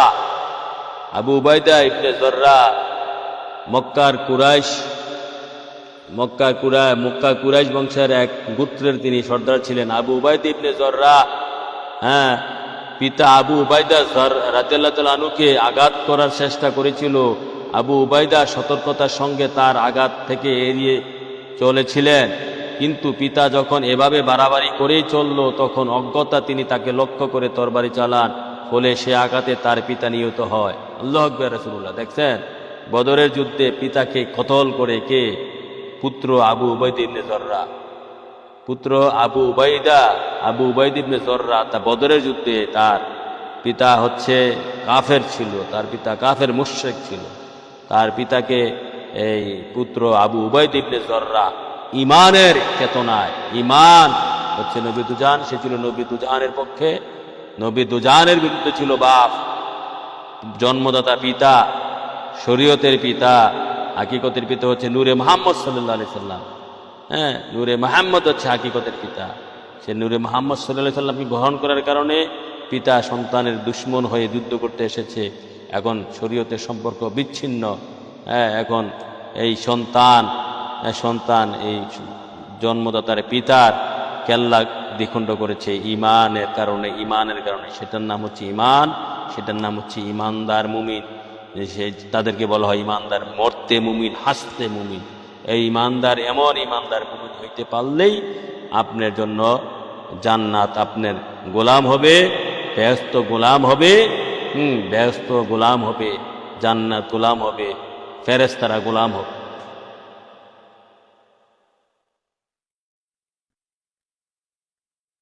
তাহলে এই ঘটনাকে কেন্দ্র করে আয়াত নাজিল। এটা হচ্ছে কোন জায়গায় আসছে, এটাও এই তাফসিরে মাজারের মধ্যে আসছে। দেখেন, আনুকে আঘাত করার চেষ্টা করেছিল, আবু উবাইদা সতর্কতার সঙ্গে তার আঘাত থেকে এড়িয়ে চলছিল, কিন্তু পিতা যখন এভাবে বাড়াবাড়ি করে চলল, তখন অজ্ঞতা তিনি তাকে লক্ষ্য করে তরবারি চালান, ফলে সে আঘাতে তার পিতা নিহত হয়। এরই পরিপ্রেক্ষিতে আয়াতটি নাজিল হয়। আল্লামা সানাউল্লাহ ফানিপতি দ্বাদশ খণ্ড ইফাবা, এটাও তাফসিরে মাজারের মধ্যে এসেছে। এই ঘটনাকে কেন্দ্র করে আয়াত নাজিল হয়েছে। আল্লাহু আকবার ইয়া রাসূলুল্লাহ। তাহলে এই পিতা পুত্র, শরীয়তে কোনো পিতা পুত্রের মানে ইমানের ক্ষেত্রে কোনো পিতা পুত্র নাই। যদি পিতা বেঈমান হয়, পিতা যদি নবীর দুশমন হয়, সেই পিতা নয়। পিতা যদি নবীর দুশমন হয়, সে পিতা নয়, তার কাল্লা কাটা ওয়াজিব হয়ে যায় নবীর দুশমন হলে। এবং যদি সন্তান যদি নবীর দুশমন হয়, তাহলে সে সন্তান নয়, সে তার কাল্লা কাটা ওয়াজিব হয়ে যায় ইসলামিক আইনে। আর যদি বর্তমান প্রেক্ষাপটে যদি আপনি কাল্লা না কাটতে পারেন, বর্তমান প্রেক্ষাপটে যদি স্থানকাল পাত্র ভেদে, তাহলে আপনি তাকে ত্যাগ করতে হবে, ত্যায্য করতে হবে, তার সাথে সম্পর্ক বিচ্ছিন্ন রাখতে হবে। সম্পর্ক বিচ্ছিন্ন, যে তোমার জায়গায় তুমি থাকো, আমার জায়গায় আমি, তোমার সাথে আমার কোনো সম্পর্ক নাই। বর্তমান যেহেতু ইসলামিক রাষ্ট্র নয়, তখন আমরা সম্পর্ক বিচ্ছিন্ন রাখতে হবে। তোমার জায়গায় তুমি, আমার জায়গায় আমি, তোমার সাথে আমার লেনদেন, উঠা বসা, খাওয়া দাওয়া, চলাফেরা সব কিছু বন্ধ। তোমার জায়গায় তুমি, আমার জায়গায় আমি। এতক্ষণে আসছে ইমানের মেলা না? এতক্ষণ খাইছো, গল্প করছো, ঘুমাইছো, এতক্ষণে আইসি ইমানের মেলা। হায় হায় রে, কথা সব ফালাই গেছে। হ্যাঁ, এতক্ষণে গল্প করে আইছেন নাকি? না খাওয়া দাওয়া করছেন, না ঘুমাইছেন, নাই কারোর লোকে প্রেম করছেন? হ্যাঁ, হায় হায়, শেষ, একটু পরে শেষ করে দিচ্ছে।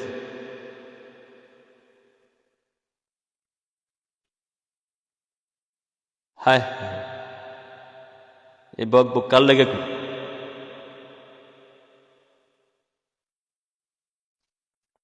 আল্লাহ রাসূল সকলকে বুঝার তৌফিক দান করুন। যা হোক, এই পিতা পুত্র যা হোক ইমানি চেতনা হবে, ইমানদার বেঈমান একসাথে।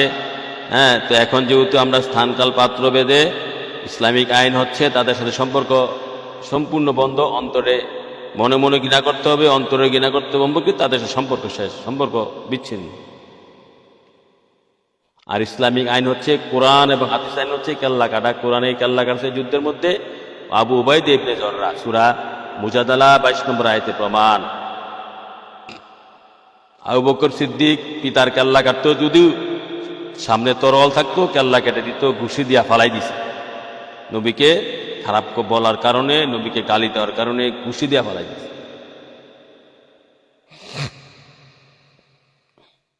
তাহলে এখন যে মোল্লারা নবীকে সিক্স প্যাক কয়, নবীকে কাউবয় কয়, নবীকে রাখাল বলে, নবীকে নিরক্ষর বলে, নবীকে মুরুক্ষ বলে, নাউজুবিল্লাহ মিন যালিক, নাউজুবিল্লাহ রাসূলি, তারা কি আসলে মোল্লা? তারা কি নামাজি? তারা কি বক্তা? তারা কি আলেম? তারা কি মুসলমান? তারা কি ইমানদার? প্রশ্ন রেখে গেলাম বিশ্ব বিবেকের কাছে। তারা কখনো মুসলমান হইতে পারে না, তারা কখনো ইমানদার হইতে পারে না। তাদের ওয়াজ শোনা হারাম, তাদের ওয়াজ শোনা হারাম, ফেসবুকে তাদের ওয়াজ শোনা হারাম, তাদের লোকে চলা আলাম, তাদেরকে দাওয়াত দেওয়া হারাম, তাদেরকে দাওয়াত দেওয়া হারাম, তাদেরকে দিয়া ওয়াজ করানো হারাম, তাদের দিয়া মিজাত করানো হারাম, তাদের সাথে সম্পর্ক রাখা হারাম, তাদের সাথে সম্পর্ক রাখা হারাম, তাদের সাথে সহবত রাখা হারাম, তাদের সাথে সমস্ত সম্পর্ক করা নিষেধ, তাদের সাথে সমস্ত সম্পর্ক করা নিষেধ।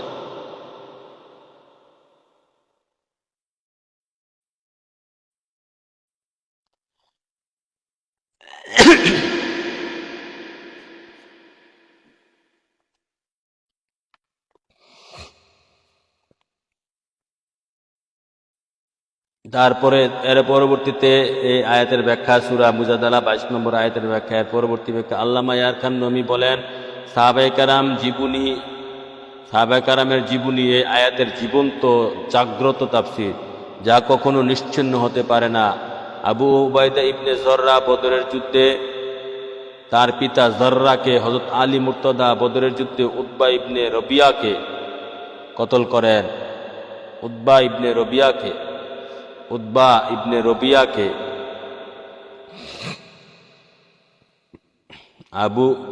হযরত আলী মুর্তদা বদরের যুদ্ধে উতবা ইবনে রবিয়াকে কতল করেন। হযরত উমর আপন মামা আস ইবনে হিশামকে, হযরত উমরের আপন মামা হযরত উমরের মার ভাই আপন মামা হযরত উমর রাদিয়াল্লাহু তাআলা আনহুর আপন মামা আস ইবনে হিশামকে, মাসাব ইবনে উমায়র আপন ভাই আব্দুল্লাহ ইবনে উমায়রকে বদরে কতল করেন।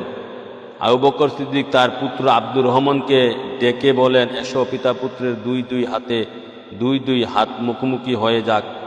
কিন্তু হুজুর পাক নবীজি নিষেধ ফরমালেন। পরবর্তীতে আব্দুর রহমান ঈমান আনে। এটাই হচ্ছে আয়াতের তাফসীর।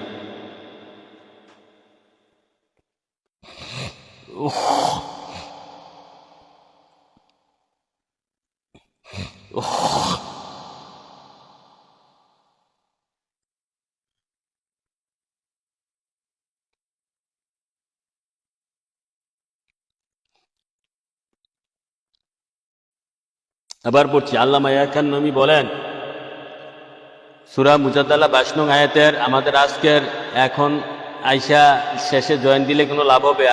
লাইভ শেষ হয়ে গেছে।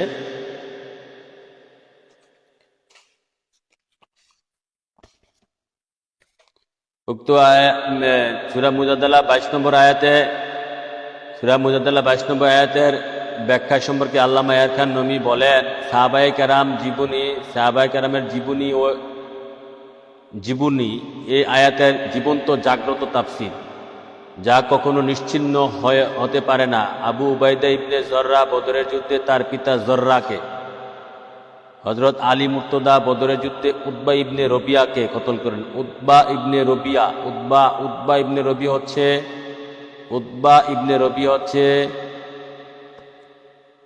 হযরত হিন্দার বাপ, হযরত মুয়াবিয়ার নানা, ওনাকে কতল করছে হযরত আলী মুর্তদা। হযরত উমর আপন মামা আস ইবনে হিশামকে কতল করেন। মাসাব ইবনে উমর আপন ভাই, দেখেন আপন ভাই, রক্তের ভাই, লাভ হবে কি বেঈমান, আপন ভাই ইবনে উমায়রকে বদরের যুদ্ধে কতল করেন। আবু বকর সিদ্দিক তার পুত্র আব্দুর রহমানকে ডেকে বললেন, এসো পিতা পুত্রের দুই হাত মুখোমুখি হয়ে যাক, কিন্তু হুজুর পাক নবীজি নিষেধ ফরমালেন। পরবর্তীতে আব্দুর রহমান ঈমান আনে। এই জন্য আমার হুজুর পাক নবীজি গায়েবের খবর আগে বলে দিলেন, না আবু বকর সিদ্দিক, তোমার ছেলে আব্দুর রহমানের সাথে তুমি মুখোমুখি হতে যেও না, পরবর্তীতে সে ঈমান আনবে। এটি হচ্ছে আয়াতের তাফসিরে নুরুল ইরফান 2য় খণ্ড পৃষ্ঠা 1476।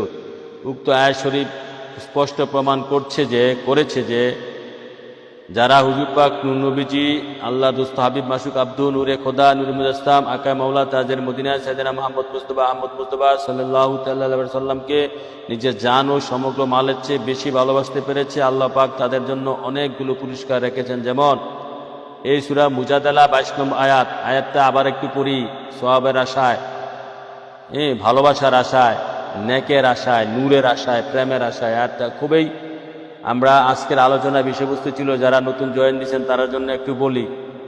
অনেকে তো ঘুমের থেকে ওইটা জয়েন দিয়েছেন, নাকি কাজে খুব ব্যস্ত ছিলেন, যে আয়াতটা আজকের আলোচনা বিষয়বস্তু ছিল হুজুর পাক নবীজিকে জান ও মালের চেয়ে বেশি ভালোবাসার ব্যাপারে কোরআনে পাকের প্রথম পর্যায়ের আয়াত। হুজুর পাক নবীজিকে জান ও মালের চেয়ে বেশি ভালোবাসার ব্যাপারে কোরআনে পাকের প্রথম পর্যায়ের আয়াত। এই ব্যাপারে আমি 6টা আয়াত, লাস্টের 6টি আয়াত দিচ্ছি, 1 2 3 4 5 6 আয়াত।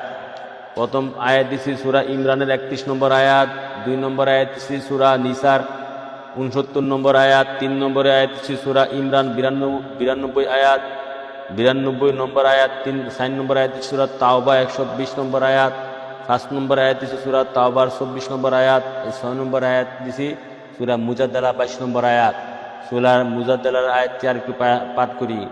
বিসমিল্লাহির রহমানির রহিম। লা তাজিদু কওমান ইউমিনুনা বিল্লাহি ওয়াল ইয়াউমিল আখির ইউআদুনা মান হাদাল্লাহু ওয়া রাসূলাহু ওয়ালাউ কানু আবাহুম আও আবনাহুম আও ইখওয়ানাহুম আও আশিরাতাহুম উলাইকা কাতাবা ফি কুলুবিহিমুল ঈমান ওয়া আইয়াদাহুম বিরূহি মিনহু ওয়া ইউদখিলুহুম জান্নাতি তাজরি মিন তাহতিহাল আনারু খালিদিনা ফিহা রাদিয়াল্লাহু আনহুম ওয়া রাদু আনহু উলাইকা হিজবুল্লাহ আলা ইন্না হিজবুল্লাহি মুফলিহুন। এই আয়াতে বলা আছে যে আয়াতের শাব্দিক অর্থ হচ্ছে, আল্লাহ বলতেছে, হে আমার রাসূল, হে আমার মাসুক প্রেমাস্পদ, হে আমার দোস্ত হাবিব, আপনি পাবেন না আল্লাহ আখেরাতে বিশ্বাসী এমন কোন সম্প্রদায় যারা ভালোবাসে আল্লাহ রাসূলের, যারা ভালোবাসে আল্লাহ তার রাসূলের বিরুদ্ধচারীগণকে, যারা ভালোবাসে আল্লাহ ও তার রাসূলের বিরুদ্ধচারীগণকে, হোক না সে মানে যারা আল্লাহ এবং আখেরাতকে ভালোবাসে এমন কোন সম্প্রদায় আপনি, যারা আল্লাহ এবং আখেরাতকে ভালোবাসে বিশ্বাসী, যারা আল্লাহ ও আখেরাতে বিশ্বাসী এমন কোন সম্প্রদায় আপনি পাবেন না যারা ভালোবাসে,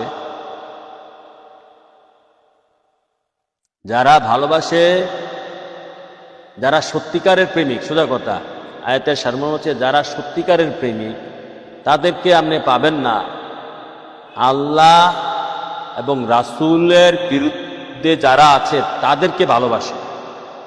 হক না সারা, হক না তারা, মানে যারা সত্যিকারের আপনি নবী এবং আমার সত্যিকারের প্রেমী, তাদেরকে আপনি পাবেন না যে তারা আপনার এবং আমার বিরুদ্ধে যারা আছে তাদেরকে ভালোবাসে। হোক না তারা তাদের সন্তান, তাদের বউ, তাদের স্ত্রী, তাদের আত্মীয়, তারা যে হোক না কেন, তাদেরকে তারা ভালোবাসে যদি তারা সত্যিকারের আমি এবং আপনার প্রেমিক হয়ে থাকে। এই কথা বলা আছে। যদি তারা, তো এখন আবার এরপরে বলা আছে, এই আয়াতের মধ্যে এরপরে বলা আছে যে তারা সত্যিকারে আমার প্রেমিক হয়ে থাকলে, আপনার আমার প্রেমিক হয়ে থাকলে, আপনার আমার দুশ্মন যারা তাদেরকে ভালোবাসবে। ভালো না বাসলে আমি আল্লাহ তাদেরকে রুহ দিয়ে সাহায্য করবো, তাদের অন্তরে ঈমান লেখা দেব, হ্যাঁ, তারপরে তাদেরকে জান্নাত দান করবো, তারপরে এরকম কিছু পুরস্কারের কথা বলা আছে। তো এই আয়াতের মধ্যে তারপরে এখন আসেন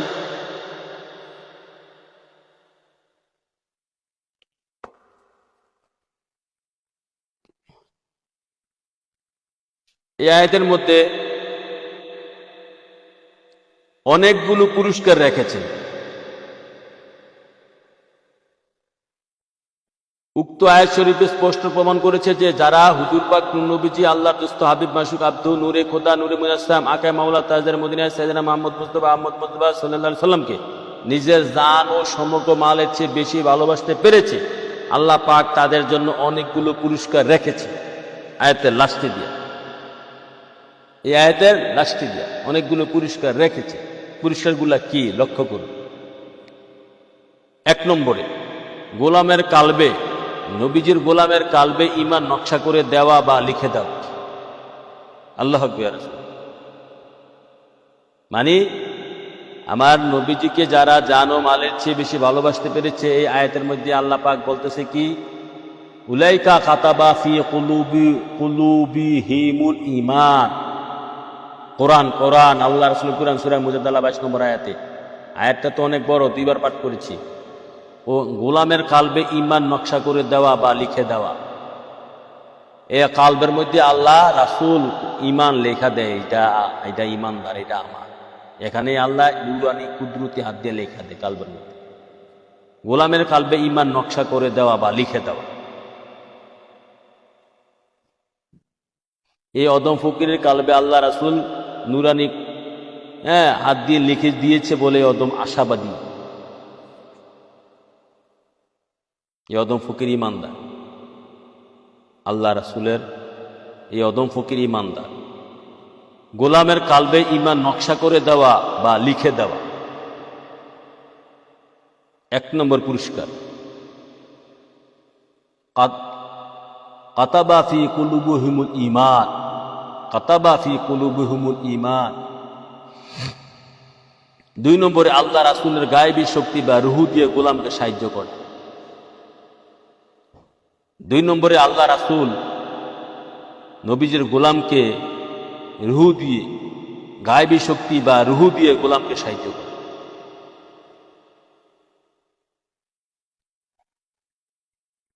রুহুটা বলতে অনেকে জিব্রাইলকে বলে, অদম ফকির রুহুর বলতে স্বয়ং নবী পাক সাল্লাল্লাহু আলাইহি সাল্লামকে সাহায্য, স্বয়ং নবী দুজানে সাহায্য করে।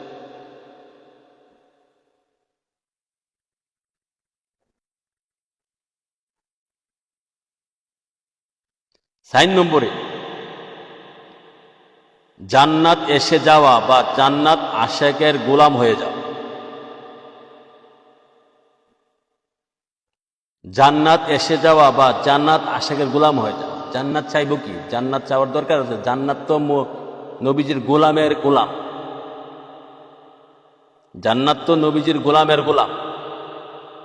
আয়াতের বলে, তিনি কোন জায়গায় বলে? আয়াতে কোন জায়গায়? হ্যাঁ, ইদখুলুহুম, মারুফ মাজহুল, ইদখুলুহুম জান্নাতি তাজরি মিন তাহতিল আনহারু খালিদিনা ফিহা। ইদখুলুহুম, তোমাকে জান্নাত দান করা হবে, জান্নাতে তোমাকে প্রবেশ করানো হবে। জান্নাত চায় না, জান্নাতে তোমাকে প্রবেশ করানো হবে। জান্নাত এসে যাওয়া বা জান্নাত আশেকের গোলাম হয়ে যায়। জান্নাত তোমাকে দান করা হবে। 3 নম্বরে পুরস্কার। 4 নম্বর পুরস্কার হচ্ছে গোলামের উপর আল্লাহর সন্তুষ্টি। 4 নম্বর রাদিয়াল্লাহু আনহু ওয়া রাদু আনহু, গোলামের উপর আল্লাহর সন্তুষ্টি এবং গোলামও আল্লাহ রাসূলের উপর সন্তুষ্টি। আর চাওয়া পাওয়া কিছু থাকে না। যখন আল্লাহ রাসূলের উপর আপনি সন্তুষ্টি, আল্লাহ রাসূলের আপনার উপর সন্তুষ্টি, আর চাওয়া কি থাকে? আমি তার উপর সন্তুষ্টি, আর তো কি চাওয়া পাওয়া থাকে না। তিনি আপনার উপর সন্তুষ্টি, আর কি চাইবেন? এখানে তো প্রেমের, এখানে তো শেষ। সন্তুষ্টি যখন আপনি তার উপর সন্তুষ্টি, তিনি আপনার সন্তুষ্টি, এটা কখন হয়? এটা কখন হয়? রাদিয়াল্লাহু আনহু ওয়া রাদু আনহু, রাদিয়াল্লাহু আনহু ওয়া রাদু আনহু।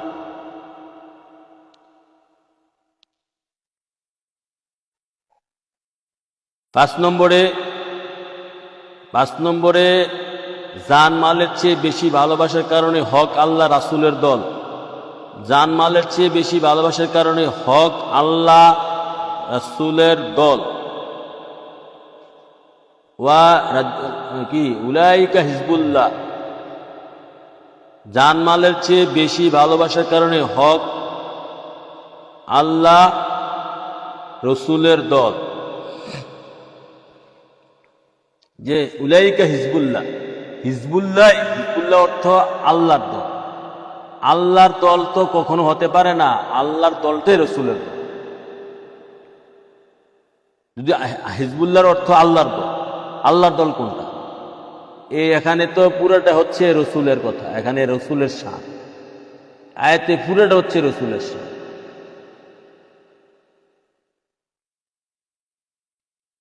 এই আয়াতের যে সাহাবারা যে যুদ্ধ করেছে কার সাথে ছিল? আল্লাহর সাথে। সাহাবারা কার পক্ষে যুদ্ধ করেছে? নবীজির পক্ষে।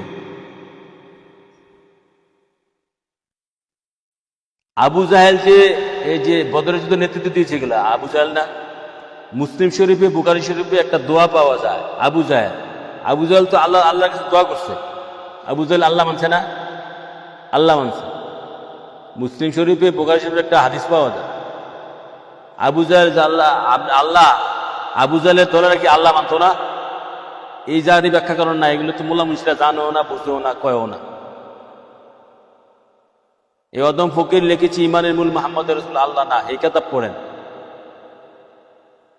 আবু জাহেলের দল আল্লাহ মানতো না, এরা সুবহানাল্লাহ কইছে না? আবু জাহেলের দলেরা সুবহানাল্লাহ কইতো নি? আবু জাহেলের যত দল আছে, আবু জাহেলের যত লোক আছে আরবের, তারা সুবহানাল্লাহ কইতো নি? মুশরিকরা সুবহানাল্লাহ কইতো, আল্লাহু আকবার কইতো। ওই মিয়া, এখন যে আপনি বারবার আল্লাহু আকবার কোন, মুসলমান হইয়া আবু জাহেলের দলেরা আল্লাহু আকবার কইতো নি? বলতো সুবহানাল্লাহ কইতো নি? কইতো। আল্লাহু আকবার কইতো, সুবহানাল্লাহ কইতো, সবে কইতো, সুবহানাল্লাহ কইতো। তাহারা কি আল্লাহ মানতো না?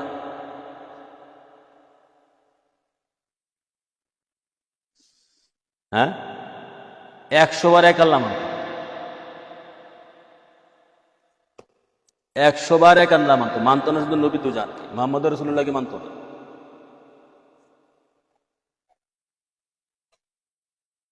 শুধু মুহাম্মদ রাসূলুল্লাহকে মানতে পারে নাই, 100 বার এক আল্লাহ মানছে। এক আল্লাহ মানাতে মুক্তি না। এক আল্লাহর মধ্যে তো রিসালাত আছে। দেখেন, কুল হুয়াল্লাহু আহাদ, কুল হুয়াল্লাহু আহাদ। এই হুয়াল্লাহর মধ্যে আগে কুল আল্লাহ ঢুকেছে কেন? আল্লাহ, হে মুহাম্মদ রাসূলুল্লাহ আপনি বলুন, আগে মুহাম্মদ সাল্লাল্লাহু আলাইহি সাল্লাম, পরে আল্লাহ। এখানে কুল ঢুকেছিল কেন? আল্লাহ বলো না, হ্যাঁ, কুলতু আনাল্লাহু আহাদ, আমি আল্লাহ বলছি। কুলতু আনাল্লাহু আহাদ, আমি আল্লাহ বলছি, আমি বলছি। কুলতু হুয়াল্লাহু আহাদ, আমি বলছি না। কুলতু আনাল্লাহু আহাদ, আমি বলছি। কুলতু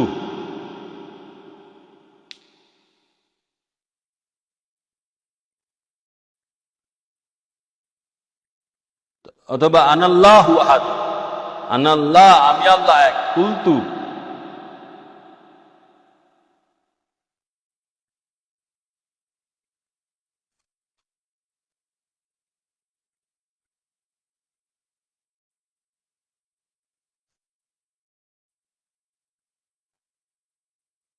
আমি আল্লাহ এক, এভাবে তো বলতে পারত। আনাল্লাহু আহাদ, আমি আল্লাহ এক। আল্লাহ তো এভাবে বলে নাই, নবী কিতা কেন বলেছে? বলছে মুহাম্মদ রাসূলুল্লাহ আপনি বলে দেন আমি আল্লাহ এক। মুহাম্মদ রাসূলুল্লাহ, আগে মুহাম্মদ সাল্লাল্লাহু আলাইহি ওয়াসাল্লাম। তো রাসালাত, তৌহিদের মধ্যে রাসালাত কেন ঢুকেছে? তৌহিদের মধ্যে মুহাম্মদ রাসূলুল্লাহকে কেন ঢুকাইলো? এই প্রশ্নটা করেন না। আল্লাহ তো নিজে ঢুকেছে। আল্লাহ একা একা তাওহীদ হয় না, আল্লাহ একা একা হইতে পারে না, তাওহীদ একা একা হয় না। তৌহিদের মধ্যে রাসালাত, আগে রাসালাত পরে তৌহীদ, আগে রাসালাত পরে। এই তত্ত্বভেদ যদি বুঝতেন এই মোল্লারা, ওয়াহাবি মোল্লারা যদি বুঝতো, তাহলে তাদের দিন এভাবে যায় না। এই তত্ত্বভেদ যদি ওয়াহাবি মোল্লারা বুঝতো, তাদের দিন এভাবে যায় না।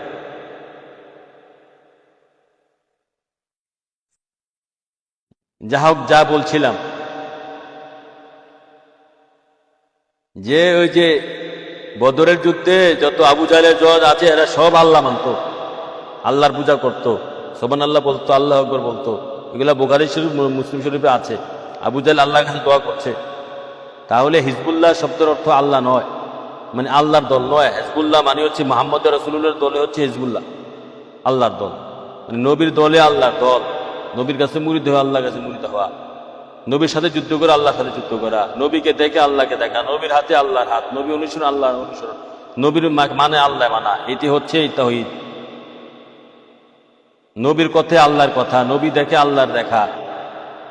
এই তত্ত্ব সত্য যতদিন না বুঝতে পারবেন ততদিন পর্যন্ত নবীর প্রেমের রসাদন করতে পারবেন না।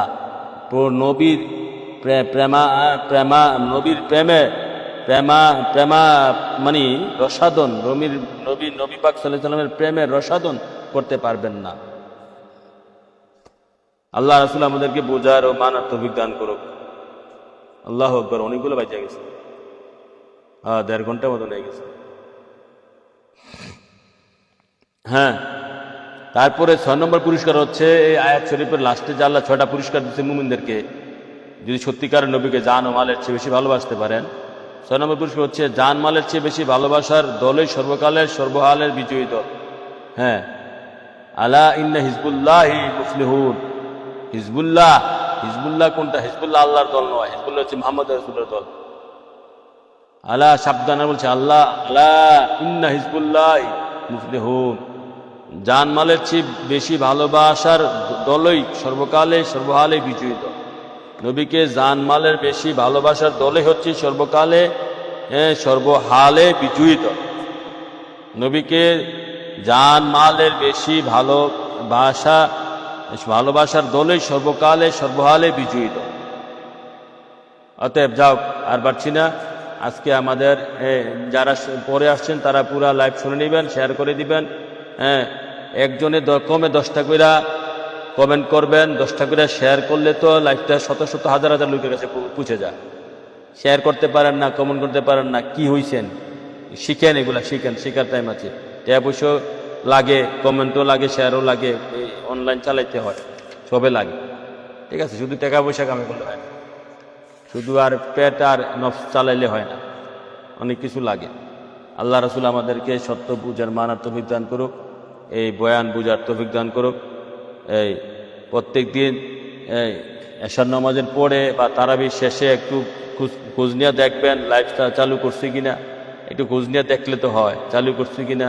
বয়ানে শরীর ভালো থাকলে বলছি তো একদিন পরে পরে করব, একদিন পরে পরে বসি। আজকে সোমবার, কালকে মঙ্গলবার পারলে বসলাম না, তো বুধবারে তো বসার চেষ্টা করব। বৃহস্পতিবারে হবে না, বৃহস্পতিবারে এক জায়গায় যাব, বৃহস্পতিবারে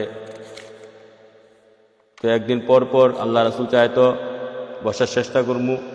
হ্যাঁ, যদি দর্শক থাকে, প্রচার প্রসার হয়, তাহলে বলতে মজা লাগে, ভালো লাগে। আল্লাহ রাসূল প্রচার প্রসার হইলে না ভালো লাগে। আল্লাহ রাসূল প্রচার প্রসার করবে আপনাদের মাধ্যমে। হ্যাঁ, আল্লাহ রাসূল যেন প্রচার প্রসার করে এবং আপনারা বুঝেন, আপনার মাধ্যমে তো প্রচার প্রসার হবে। সকলে ভালো থাকেন। এখানে আজকে শেষ করছি। আমা আলাইহিল বালাগ। আসসালামু আলাইকুম ওয়া রাহমাতুল্লাহ।